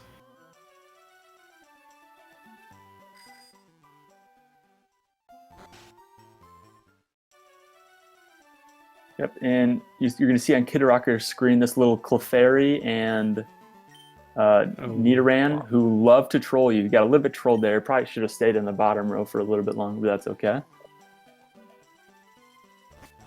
They love to walk in front of you for absolutely no reason, just to waste your time and make you go crazy. You see a nice little piece of execution here after the Snorlax.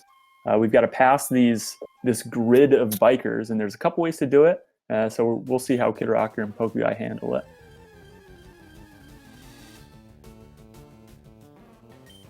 Do we see shiny Snorlax?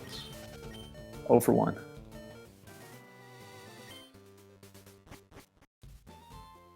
One day. Yep, one day on record pace. Kidrocker going for the slower but safer wait for the top guy to turn and bag manip and go. I think we'll see Pokeguy do a bit of a faster but more difficult pass. Yep, and 2 items we pick up on Cycling Road, that both hidden, that rare candy right there in the middle, and then right here before the end, before the ledge, we pick up a Max Elixir.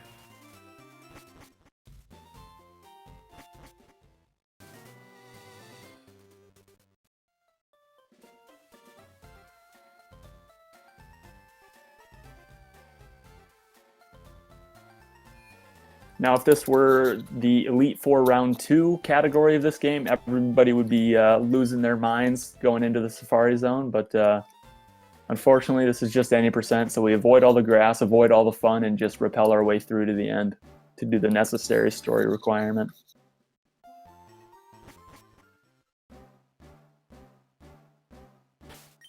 Also, fun fact, the background music for the Safari Zone is the same as the evolution music.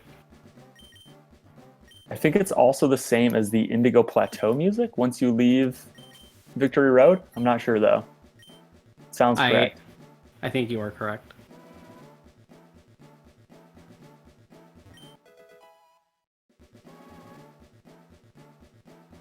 So we just grab a couple items here in the Safari Zone. That forest door is a couple steps out of the way, so that's really convenient. We're going to use that right before Viridian Rival generally to heal all of our HP. And Kidrocker's about to grab the Warden's Golden Teeth that he dropped so that we can get Strength. And then I'm guessing he's going to be grabbing the Revive. Yep. Yeah. Also nice that the Revive is not out of the way at all. I think somebody said one time it's the essence of speedrunning that there's a Revive 0 steps out of the way that we generally don't grab for world record attempts. Exactly. Come on, shiny. Pokeguy getting a shiny Snorlax would be Its the favorite ultimate. Pokemon. Unlucky. Unfortunate. One day. So let's see if we get a hot pass here from Pokeguy. Some pause manipping as opposed to bag manipping as possible. Yep. And Perfect. wonderful. Got the So right that was- spin. That was Exactly. That was actually a great example of how it's supposed to go, because both of those bikers turned after the exact amount of frames you're supposed to wait to see if they do turn. So they both turned as fast as they could have, and it's a very tricky for the pause. You have to wait 1 frame before you pause the first time on the first biker, and then I think you have to wait 6 frames before you pause on the second biker, at least. Otherwise, you'll be going too fast, and their chance to spin could be while you're passing. It seems Pokeguy has forgotten the max elixir. Oh, but he got the tower elixir. Very nice. Would have been a bit unfortunate. Would have put him in a bit of a pickle for the mid to late game. I don't know what section you want to call that. Yeah, it could leave him with some fewer surfs than you would like, but it's normally fine once you get to the point that you would use the max elixir. I think the tower elixir, is it a max elixir? I'm not exactly sure. I'm fairly certain it's just a regular elixir. Just an elixir? Yeah. So might need to save some surfs by using some extra water pulses. Maybe on the black belt trainer in Geo's gym. Yeah, exactly. So we get a save out of Kidrocker. Going about the Koga fight extremely safe. And honestly, this is a fight where going about it as safely as you can is something I can never knock any runner for. That's right. Even though Sludge has a 30% chance to poison, you would really not believe how many times runners have seen a sludge poison on this fight.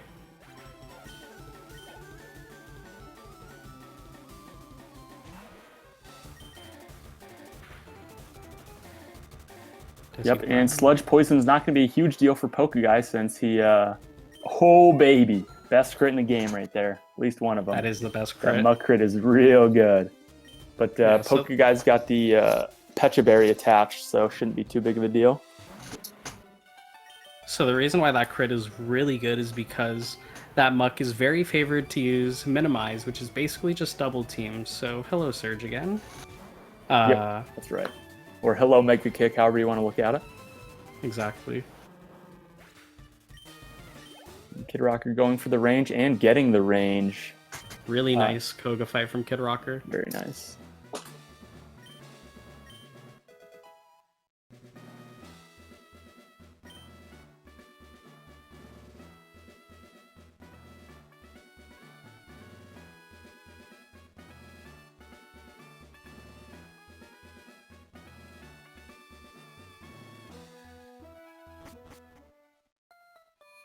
So now Kidrocker is going to go return the teeth to the Game Warden, grab strength, and go on to Koga. Or not Koga, Blaine. Yep. Close enough. But with 29 speed, Kidrocker is going to be outspeeding the Rapidash in Blaine's gym, so he should be able to just walk in and press Surf 4 times and be on his way. Yeah, usually if you're running this game, Pokeguy going with the quick pause pass for that spinner. A little dangerous. A little bit. Normally for this game, you can run all the way down to 21 speed. But the unfortunate thing about the lower speeds is some of the gym leaders, you don't outspeed all of their pokes. For Blaine, with Knob Route, as long as you do the Knob Route, 21 and up will always outspeed Blaine. But if you're doing the world record route like Pokeguy is currently doing, you need at least 25 speed to outspeed Blaine. And even then, at 25, you would need to Carbos and fight youngster Josh and Mount Moon. Look at that. Pecha Berry wins again. Pokeguy planning ahead. No, into And miss. dead. That is bad news, Bears. Because I'm... Oh, he did pick up the revive in the Safari Zone. Yes, Pokeguy's going to get another shot. Reviving on this fight isn't too bad since Revive puts you one Sludge out of Torrent. And you'll likely X-Spec. Missing Surf again. Okay. Sludge, no poison, and hit. Okay, so Pokeguy back in very good health. I think only a max roll Sludge could kill him here. From 37, let's take a peek. He is actually safe to a max roll, so as long as he doesn't get crit or poisoned again. Going for range, misses. It's unfortunate. Doesn't see Sludge Poison again, really good. So Pokeguy's going to make it through this fight since Bite Surf is guaranteed. Also, a fun little tidbit about the Koga fight. It is, even though the 6 out of 16 range on Weezing is as bad as it is actually safer to go for that range on that fight. Or wait, no, not safer. It is... Oh, wait. I think it's safer and faster. Or, oh my gosh. I thought it was safer and faster on average to go for Bite plus Surf, but I think the top end being so much faster for Surf was the reason he went for it there. Yeah, in a race, you're thinking for sure more about safety. I was thinking of the fact that if you do miss range, Weezing or Koga will always heal his Weezing on that next turn.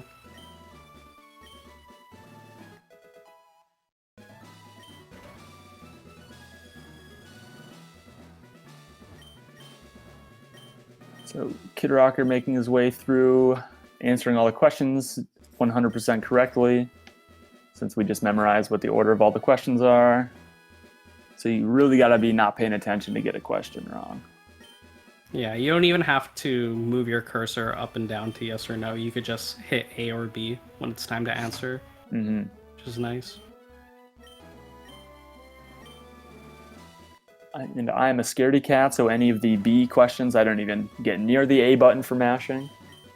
It looks like Kidrocker does the same.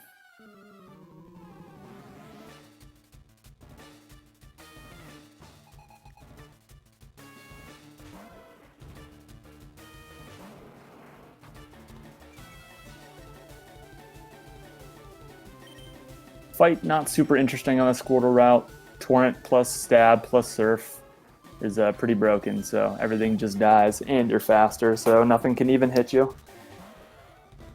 Exactly, it's a very free fight. It's really nice to have a water type. For Blaine, the Char route struggles here a bit, since you're both fire. Pokeguy did pick up the Carbo, so it seems he will be using that in this next menu before Blaine to be able to outspeed Rapidash. Probably a good idea since he doesn't have very much HP left.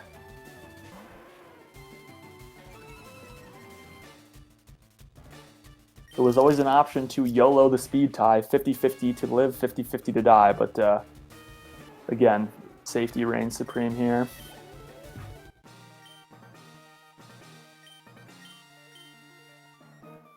Oh yeah, and you always want to be careful on that menu because you just flew here on Pidgey, so your cursor is always on Pidgey or Spearow at that point. Sometimes you're moving too quick, you forget, and then you accidentally candy or give Carbos or teach Blizzard to a rat. Teaching Blizzard to rat is always my favorite, because why should Rattata learn Blizzard? But hey, look, they're at the same spot. Going the wrong way. Alright, another, semi-big possible mistake here. Bill meets you right outside Blaine's gym and asks you to come to an island with him. His friend invited him. If you say no, no big deal. He'll wait in the Poke Center for you until you decide to go on that trip. But if you do say yes, you are whisked away to 123 Island and are forced to do a 15-minute side mission that is impossible to escape without actually completing it. Kidrocker making his way to Erica's gym. I think Erica's technically the 4th gym, but we save her for 6th since obviously the type matchup isn't very good, and we'd love to get Blizzard before heading over to her gym. Kind of nice thing about the Kanto gym leaders is you can kind of do them in any order you really want after the first few. Yeah, like for example, the Char route, it will typically skip fighting Surge first, fight Erica as the 3rd gym, fight Surge 4th, Sabrina 5th, and so on and so on. A very completely different gym order.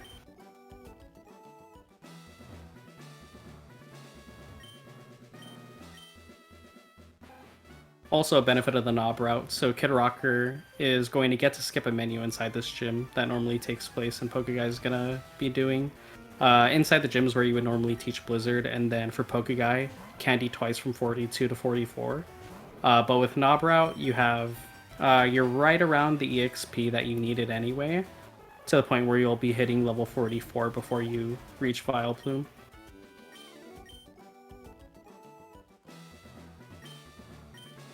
So it looks like Pokeguy making a bit of a comeback here.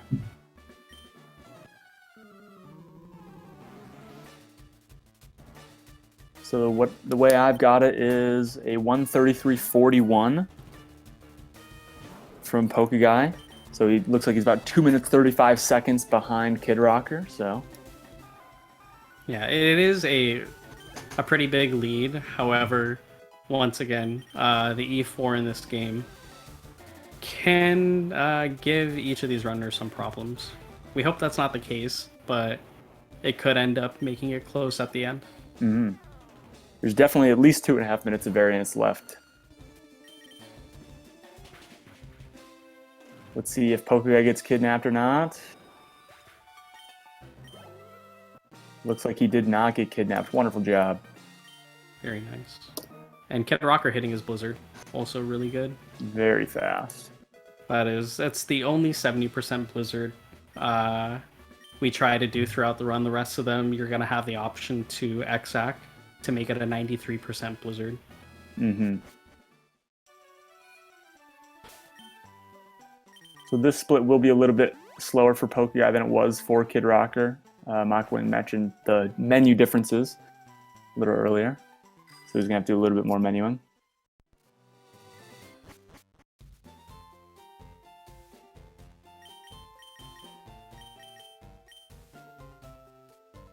So here's where the tea comes in handy. God drink. All the guards are obsessed with it and can somehow share it. Must be good tea. Instantaneously to each other.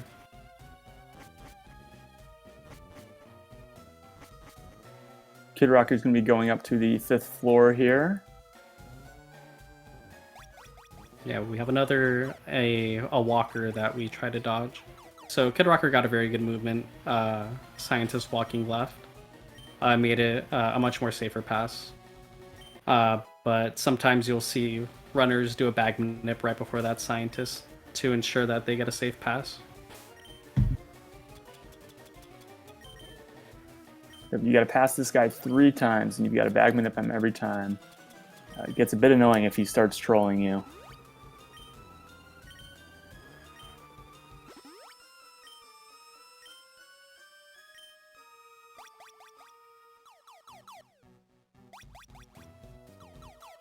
Pokeguy candying to 44 here. And Kidrocker is going to be making his way over to the, I think, what is it, the 5th rival fight now? You have the 5th rival fight, the Sylph rival fight. Yep. And I believe on the Knob route, you've got to do a little bit different item use and fight move use than you do on the world record route, because I think there's a range in there that you're trying to avoid. Exactly. So there's 2 options you could do for this fight. You could do 1x spec or 2x spec. On Pokeguy's route, 2x spec is going to guarantee a one-shot Blizzard on the Gyarados. However, on Kidrocker's Knob route, that is an 11 and 16 range. So we'll probably see him go for just 1x spec, which is enough to use Blizzard and kill Venusaur. And then from there, likely bite the Blizzard, the Gyarados. I think Kidrocker X-speeded. Okay. Not sure if that's in the route or not. That's if he did X speed, that was hopefully not a costly mistake if he bought more speeds. Yeah, hopefully he has enough speeds. So I guess we'll see how that shakes out. Big Blizzard coming up here for Pokeguy. 70% to hit. Very nice. Both Blizzards hitting on our screen. Love to see it. Nothing worse than a Blizzmas. Yep, 4 speed should be enough, but 1. This Kidrocker's going for the range here. And he gets the freeze. Oh. I think he blizzed first so that he could take some damage to get into Torrent, but the freeze going against him so far today.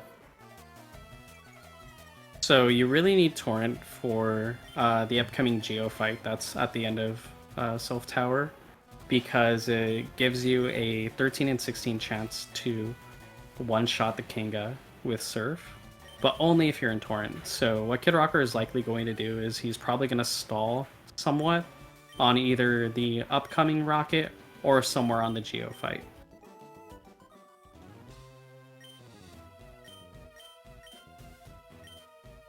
I think I like stall on the upcoming Rocket. You can bite there's a 13 and 16 bite range on the Cubone, and he generally does. Oh, we see Pokeguy going for Warp Manip here. Something I like to do, where you do exactly that movement there. It gives the scientist less time to react. You can hit a little pause, and if he hasn't moved by then, you are free to go. Love to see it.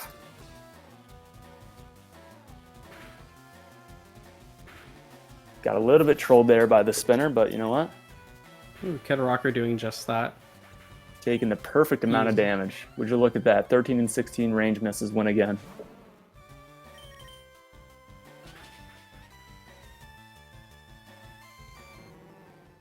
No, dude. He got 1 and 8 spun, and he, good thing he didn't go there.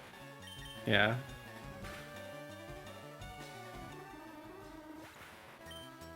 Pokeguy getting a mega trolled by this spinner. And there you go. That third pass, he was a little nicer to him.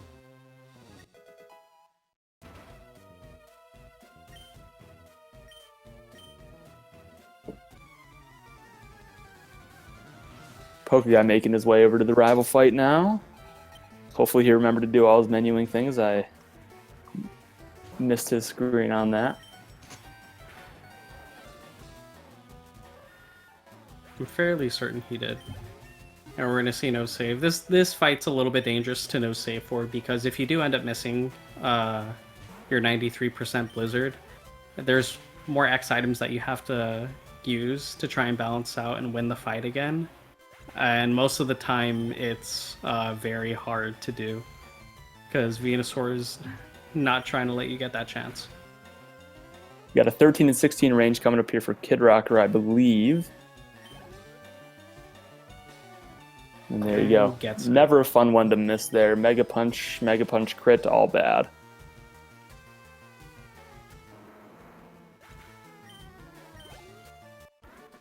So after Kidrocker takes down Giovanni for the second time, he's going to go over and fight Sabrina.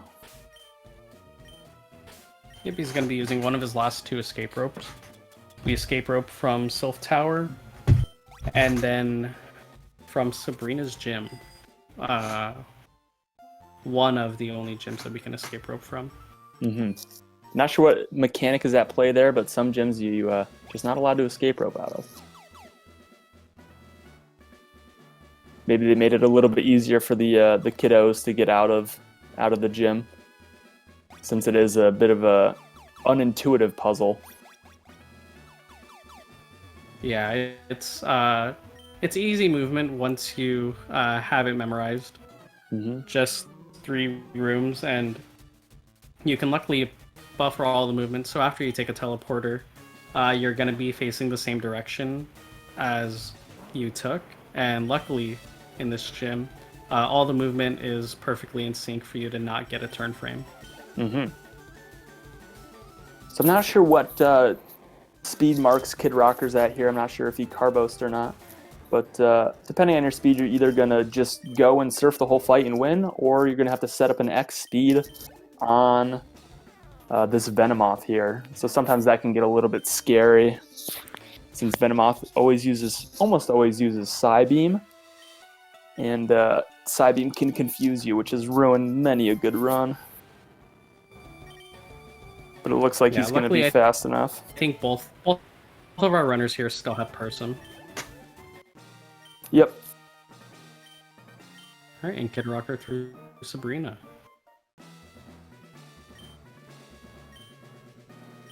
Alright, so for Kidrocker, it's going to be 1 free gym to the next, as we go and fight Giovanni's gym in Viridian City, which specializes in ground type. Lucky for us. Kidrocker doing a little bit of Gen 1 movement there.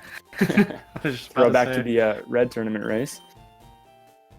But yep, you can just have a free escape rope out of there. In Gen 1, if you escape rope off of a teleporter, you get the teleporter escape screen, which is faster than just a regular escape rope or a dig screen. However, no need for that in Gen 3.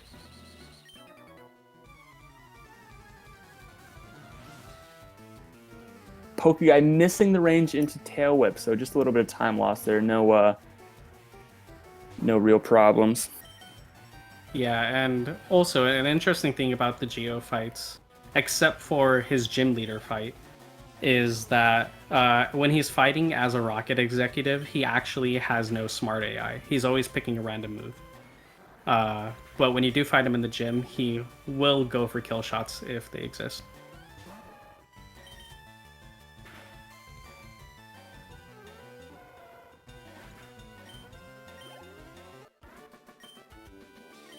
Is Kidrocker going to level out of Torrent here? I think he is already out of Torrent.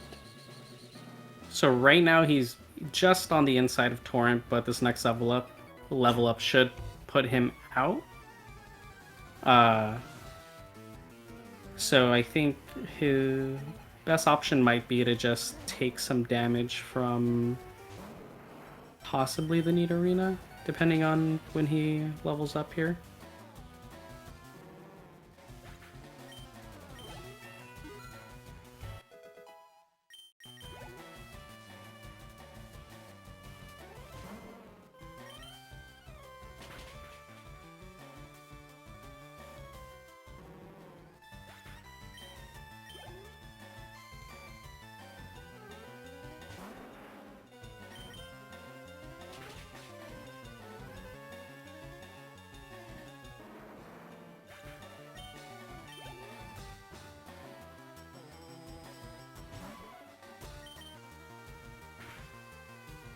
Alright, Pokeguy's gonna have to X speed here and hope for no confusion. But he does still have the god item Person Berry on him, if he does. That is right. Okay, yeah, so Kidrocker doesn't kill Nidorina with Water Pulse, but gets the damage he needs.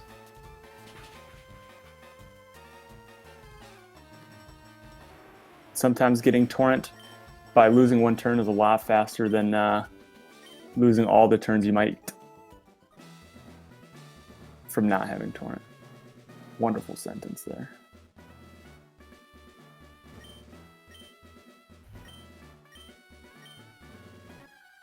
Pokeguy also almost attempting to escape rope the same way Kidrocker did.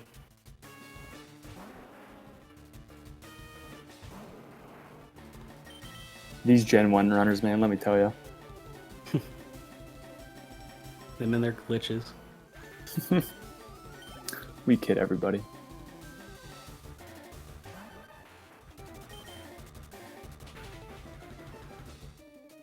Yeah, so once again, Kidrocker now fighting Geo. It's a very free fight, especially in Torrent. He could just spam Water Gun and win. The only thing you really need to look out for in this section is just making sure you have enough Surf PP for the upcoming Viridian rival fight. You need at least 3 Surfs. You need at least 2. A third is nice, so sometimes you can surf the Gyarados. What's called the Gyarados.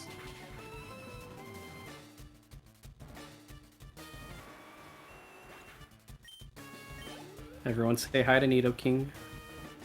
Everyone say bye to Nidoking. Goodbye, Nidoking.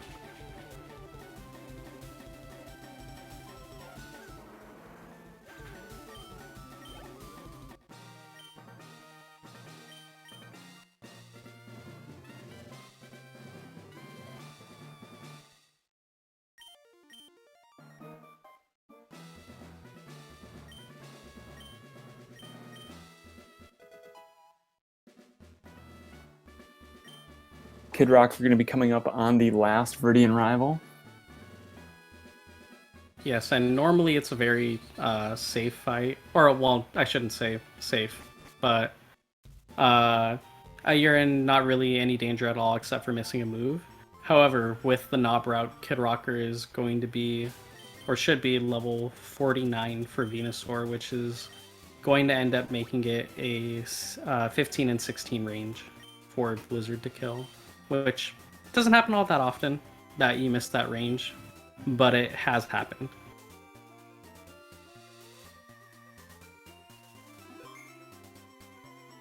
Taking the safety save. Smart Love move. me some safety.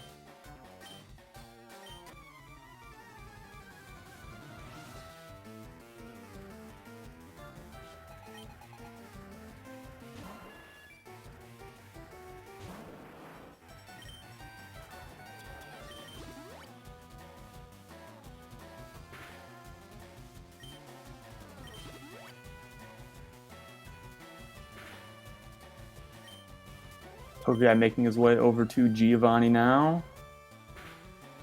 Seems to be tightening the gap just a little bit, but Kidrocker still with a healthy lead going into Viridian Rival. I think this is the range everybody's been talking about since he decided to fight Knob about 33 minutes into the run. Exactly. A make or break blizzard right here. There he goes. Very nice.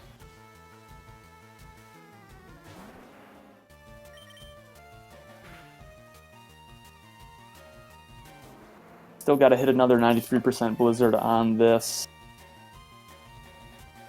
Oh, what's his name? On this Gyarados. Why do I keep forgetting Gyarados' name? I only know him as the Intimidator.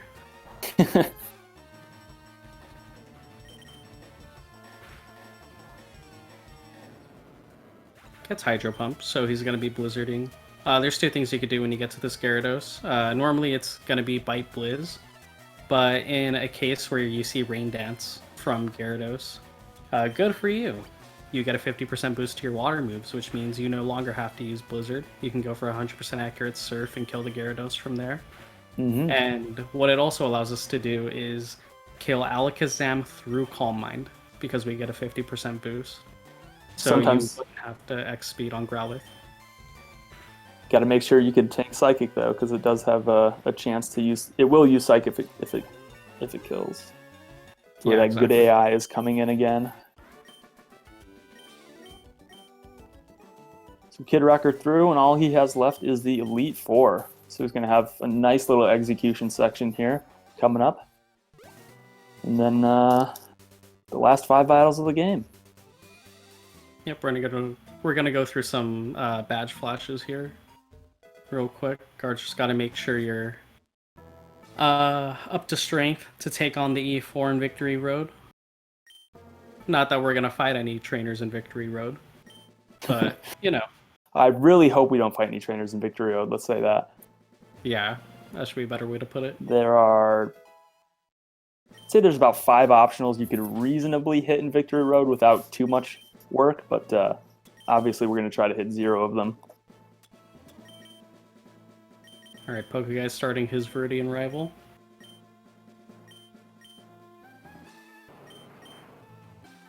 Enact a couple specs, and then he's going to go.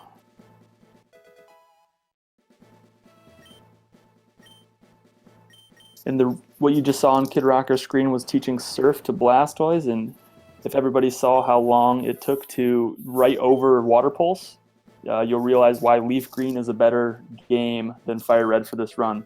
Because sometimes you catch a Sandshrew as your cutter in LeafGreen, and you can teach it Strength, and I don't think it can ever have 4 moves by the time you get to it. So you can just quick teach it and not have to overwrite anything. Yeah, exactly. It's a really nice benefit. It saves about like 10 to 11 seconds, but it also just streamlines everything for this end portion. Yep, you can also teach Strength in the Blizzard Teach menu. So you get to save going into that TM case again, and going to the TM case is obviously pretty slow.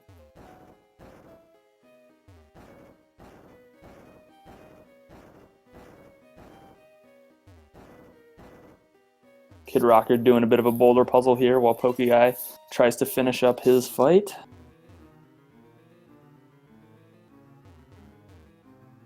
One of the hardest execution parts of the game is this kind of tile perfect biking that you're seeing here. Yeah, it doesn't take too many extra steps to cause you to fight an extra trainer.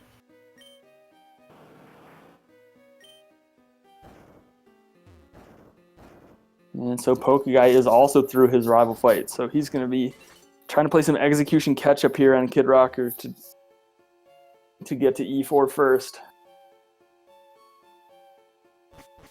But he's definitely hoping for a Kidrocker death here in E4. And I'm guessing he's not going to be doing any saving along the way. Yeah, I would say Kidrocker is probably about one fight or a little less ahead at this point. Mm-hmm. Still close to 3 minutes ahead, I'd say.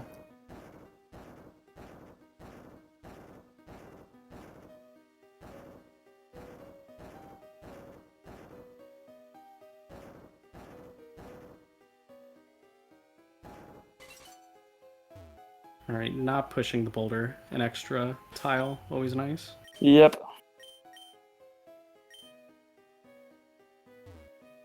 Last super repel he's going to need. He should be able to make it all the way through without any encounters. So yep, got to be tile perfect for both those trainers we just passed.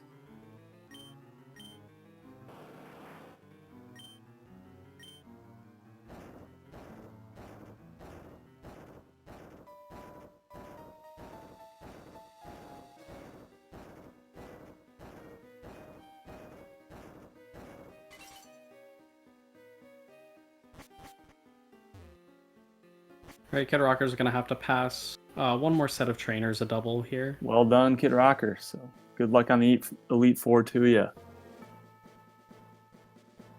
Yep, that is some nice music. Yep.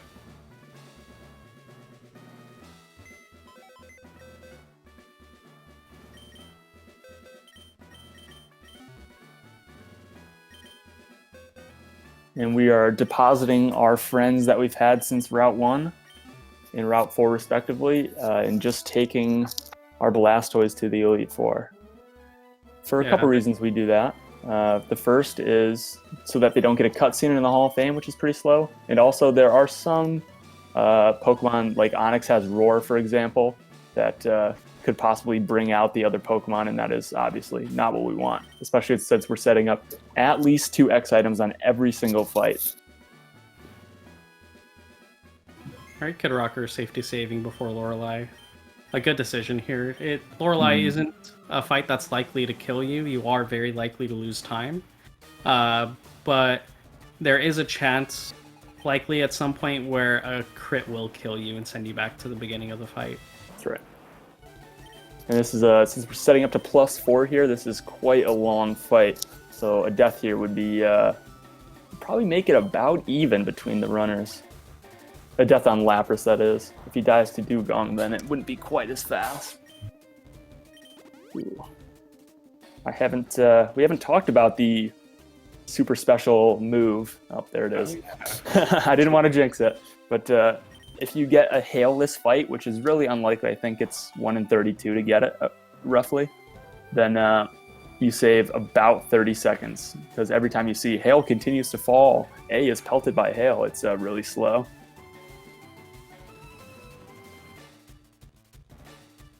Ooh, getting the flinch is very nice, though. Very Faster nice. and save some damage.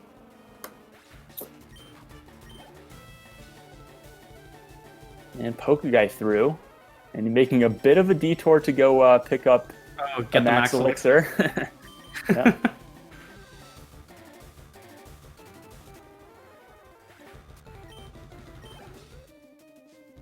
Fight going pretty well for Kidrocker so far.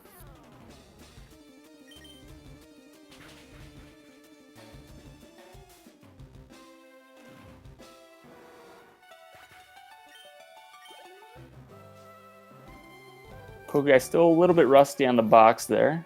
Should be pretty good with the boxes since he has a FireRed Round 2 world record, but hey.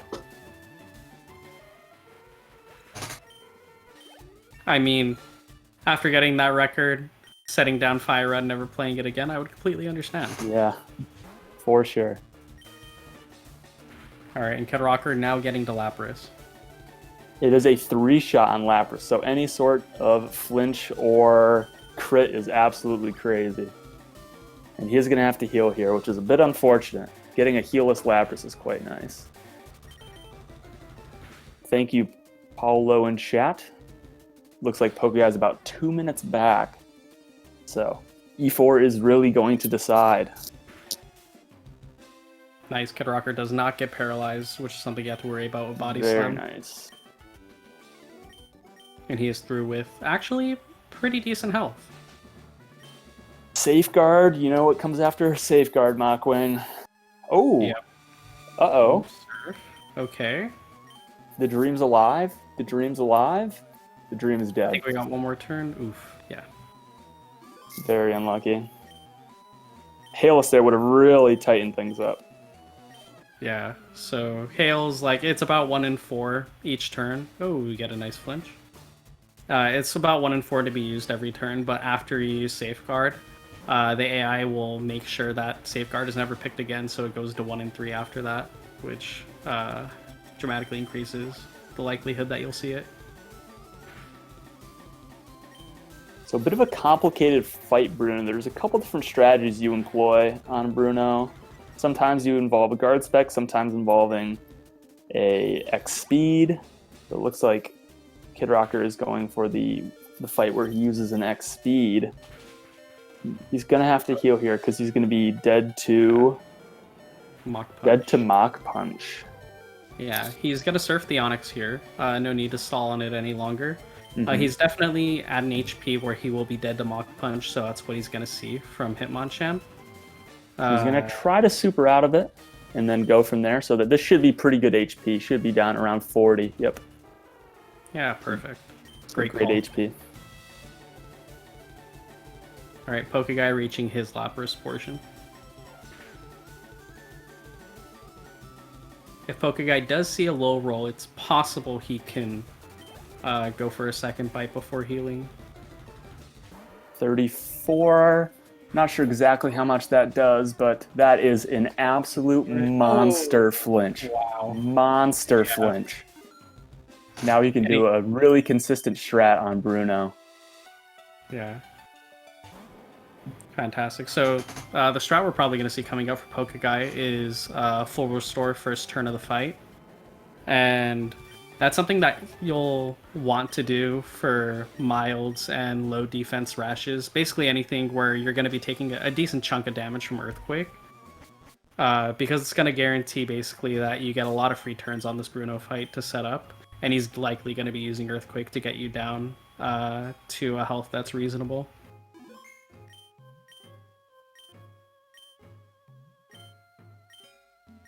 We got a safety save for Kidrocker in front of Agatha. Yes, Agatha, a very brutal fight for the E4. The double team shenanigans don't stop at Koga. That is right. The ideal way this fight goes is you get 2 double teams, you set up your X speed and X special, and then you hit a 60% surf. And that is no bueno. Don't want to see an early Shadow Punch. Yeah, so Kidrocker's going to be hoping that he doesn't get hit for too much here. 30, he's going to have to heal again for sure. Down to 49, he should be good to go here. I'll probably see... Yep, there's that double team. So now 75% surf for Kidrocker here. A bad Brock 2 miss for Pokeguy, and actually using another X spec, which I don't think was a great move. I'm not entirely sure he has enough X specs. I was watching Kidrocker's. How many X specs does Pokeguy have left now? I believe he has 4, if I'm not mistaken. Definitely going to need some Torrent then. If he has 4 left, he's got to use 1 for Agatha, 1 for Lance, and only 2 on Lorelei. Excuse me, on Champ. Yeah. There is a nice YOLO Champ in my notes, but I don't recommend anybody using that. Not likely to work out well. Yeah, you get this far into the game, you don't want to be YOLOing any 70% blizzards. Mm-hmm. You want to complete the run. And that YOLO Champ, I believe, hits 4 70% blizzards. So good luck. Ooh. So Kidrocker safely through Agatha, and Pokeguy safely through Bruno. Still about 2 minutes between them. Looks like it's going to take a death out of Kidrocker for Pokeguy to come back and win this one. And I think that reality has struck Pokeguy, and he's just trying to get through now.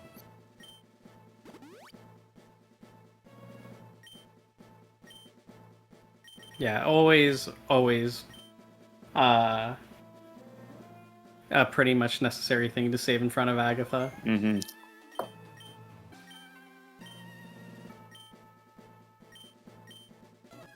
Do you want to talk about the different Lance strats, Makwe? Sure. So there's 2 different Lance strats.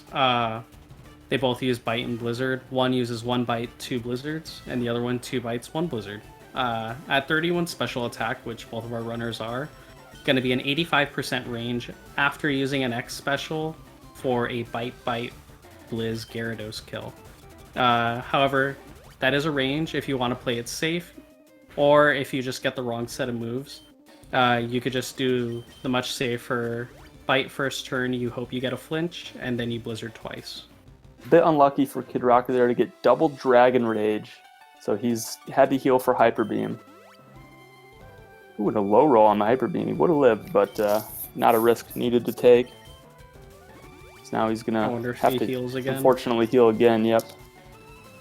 28 mild. 28 mild is taking 74 to 88, so could have technically died there. Yeah, so it's the one downside of mild. You're far more likely to have to heal on this Lance fight. Mm-hmm. A great bite though, so he's at very high HP now. Yeah, it looks like Kidrocker is going to be safe, even do a crit unless there's a Hyper Beam from Aerodactyl, but he usually likes to go for Wing Attack and Ancient Power. Aerodactyl, if it does choose Hyper Beam, 62 to 73 on his defense. Now Pokeguy made it through.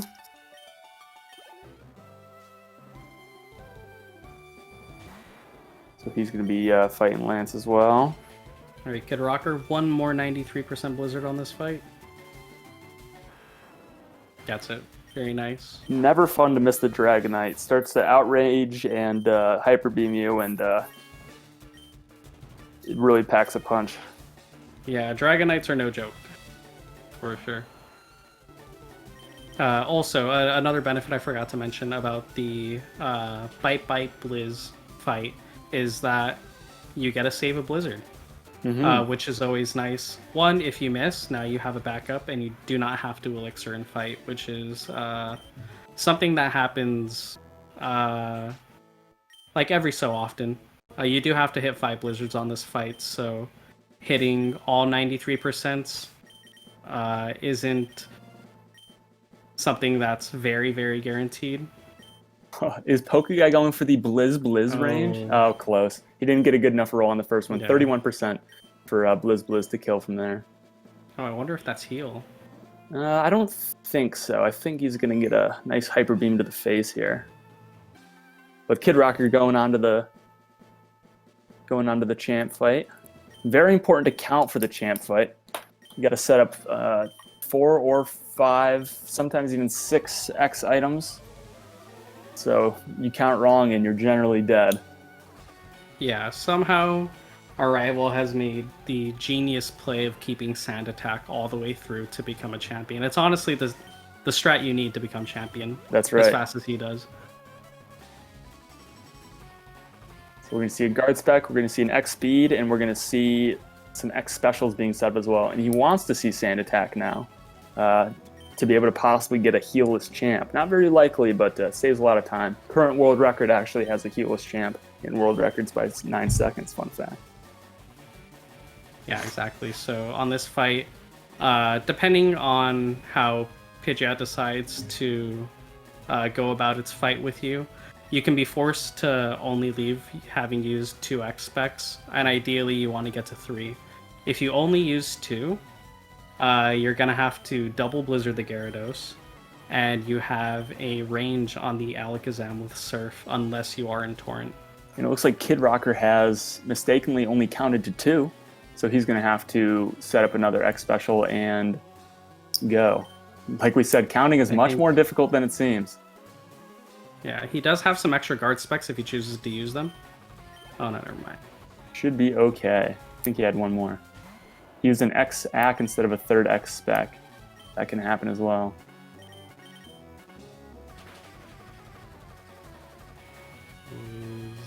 Okay, going for Blizzard. And hits. So not a ton left that can kill Kidrocker, but... Yeah, if he is at +2, this Alakazam coming up could be a little bit scary. It's going to be a coin flip to kill. I think he's at +3 now, right? Oh, did he expect? Yep, yeah, he did go to +3, so he should be good. Oh, nice. And Taking about 50-ish damage from Thrash and about 50-ish damage from Extreme Speed, so there's a chance he has to heal. But he should be okay. He's got a very high mild. Yep, it looks like unless he gets crit, he's not going to have to heal more than once.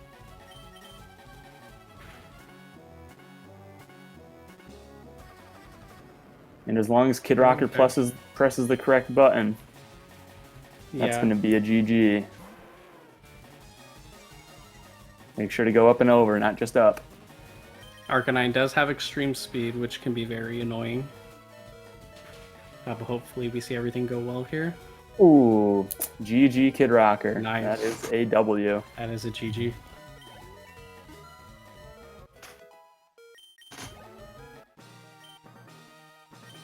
Pokeguy making his way through as well.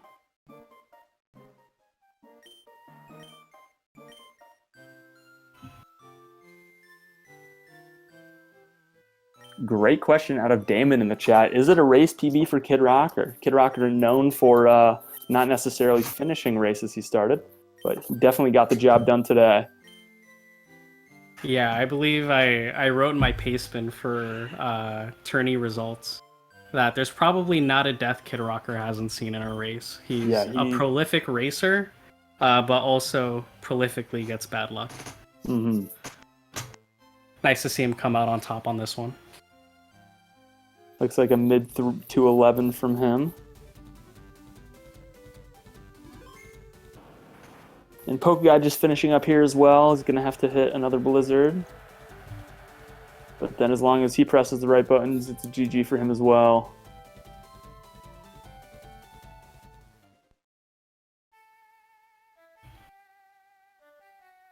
To 11:30. Well done, Kidrocker. Very well done. Pokeguy's going to grab a high 212 for himself as well. So he'll be moving on to the next round. You'll see him again.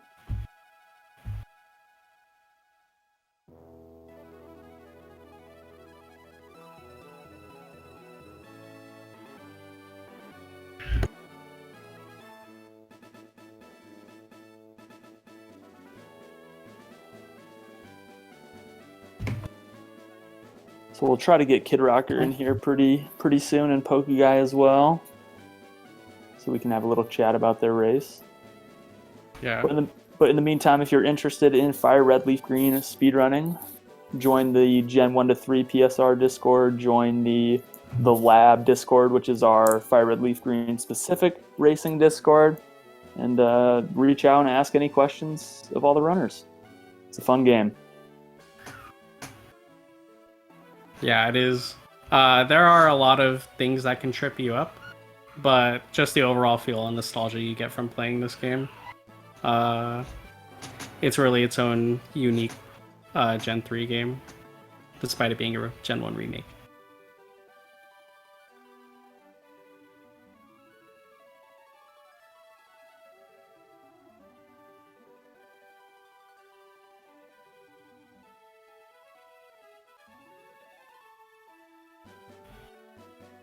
Hopefully we'll get Kidrocker in here shortly. He said he's waiting on his DM from SpeedGaming. Thank you so much, SpeedGaming, for hosting our tournament. It's been a lot of fun so far. That's Thank right, you, truly.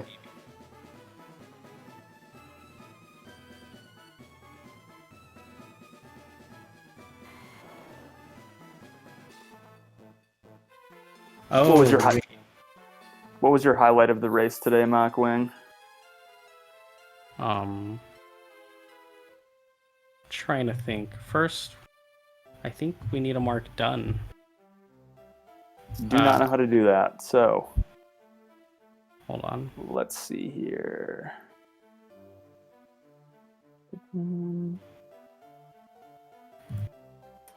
Oh, I think it's on race time.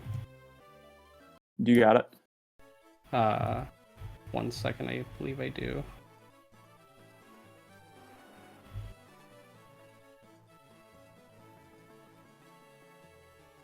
Oh, that might be unfortunate. There we go.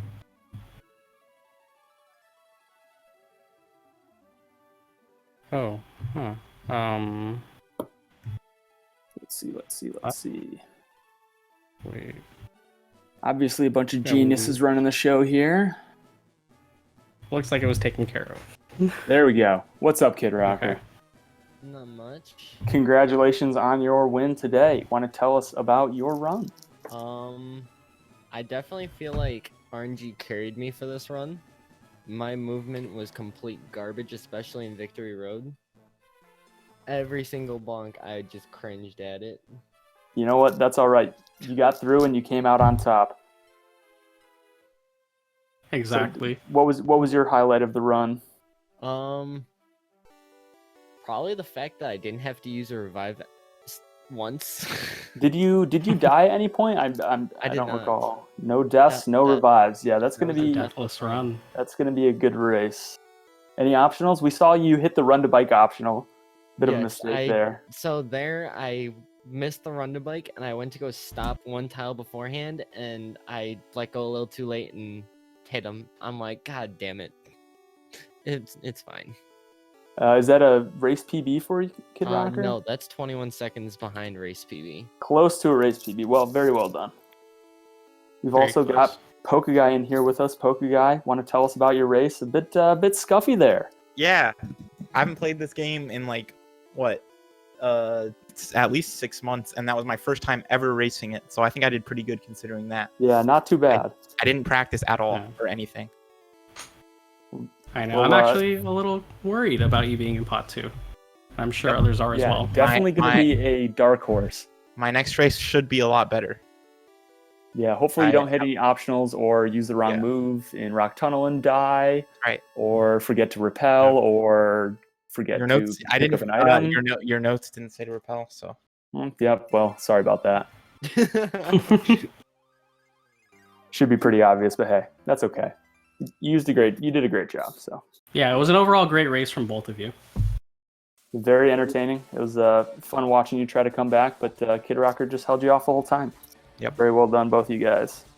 So I think that is about it from us. Mockwing, do you have anything else to say? No, it was a fantastic race. Thank you to both racers for being able to make it today. Shout out to Tech. Unfortunately, he couldn't participate in this race today, but it's all fine. It's all love. And thank you everyone for sticking around and watching the FireRed LeafGreen tournament. Do you know when the next race is? Yes, I believe the next race should be Saturday, and that race is going to be between Amoeba UK and Randall Eats Cheese. Ooh, some Charizard action. So if you guys are Charmander, Charmeleon, Charizard fans, make sure to tune in to that one. Exactly. I'll get the time right now. So it's going to start at 1 p.m. Saturday EDT. So if you're in Pacific, that's going to be 10 a.m. A EU-friendly race. Very nice.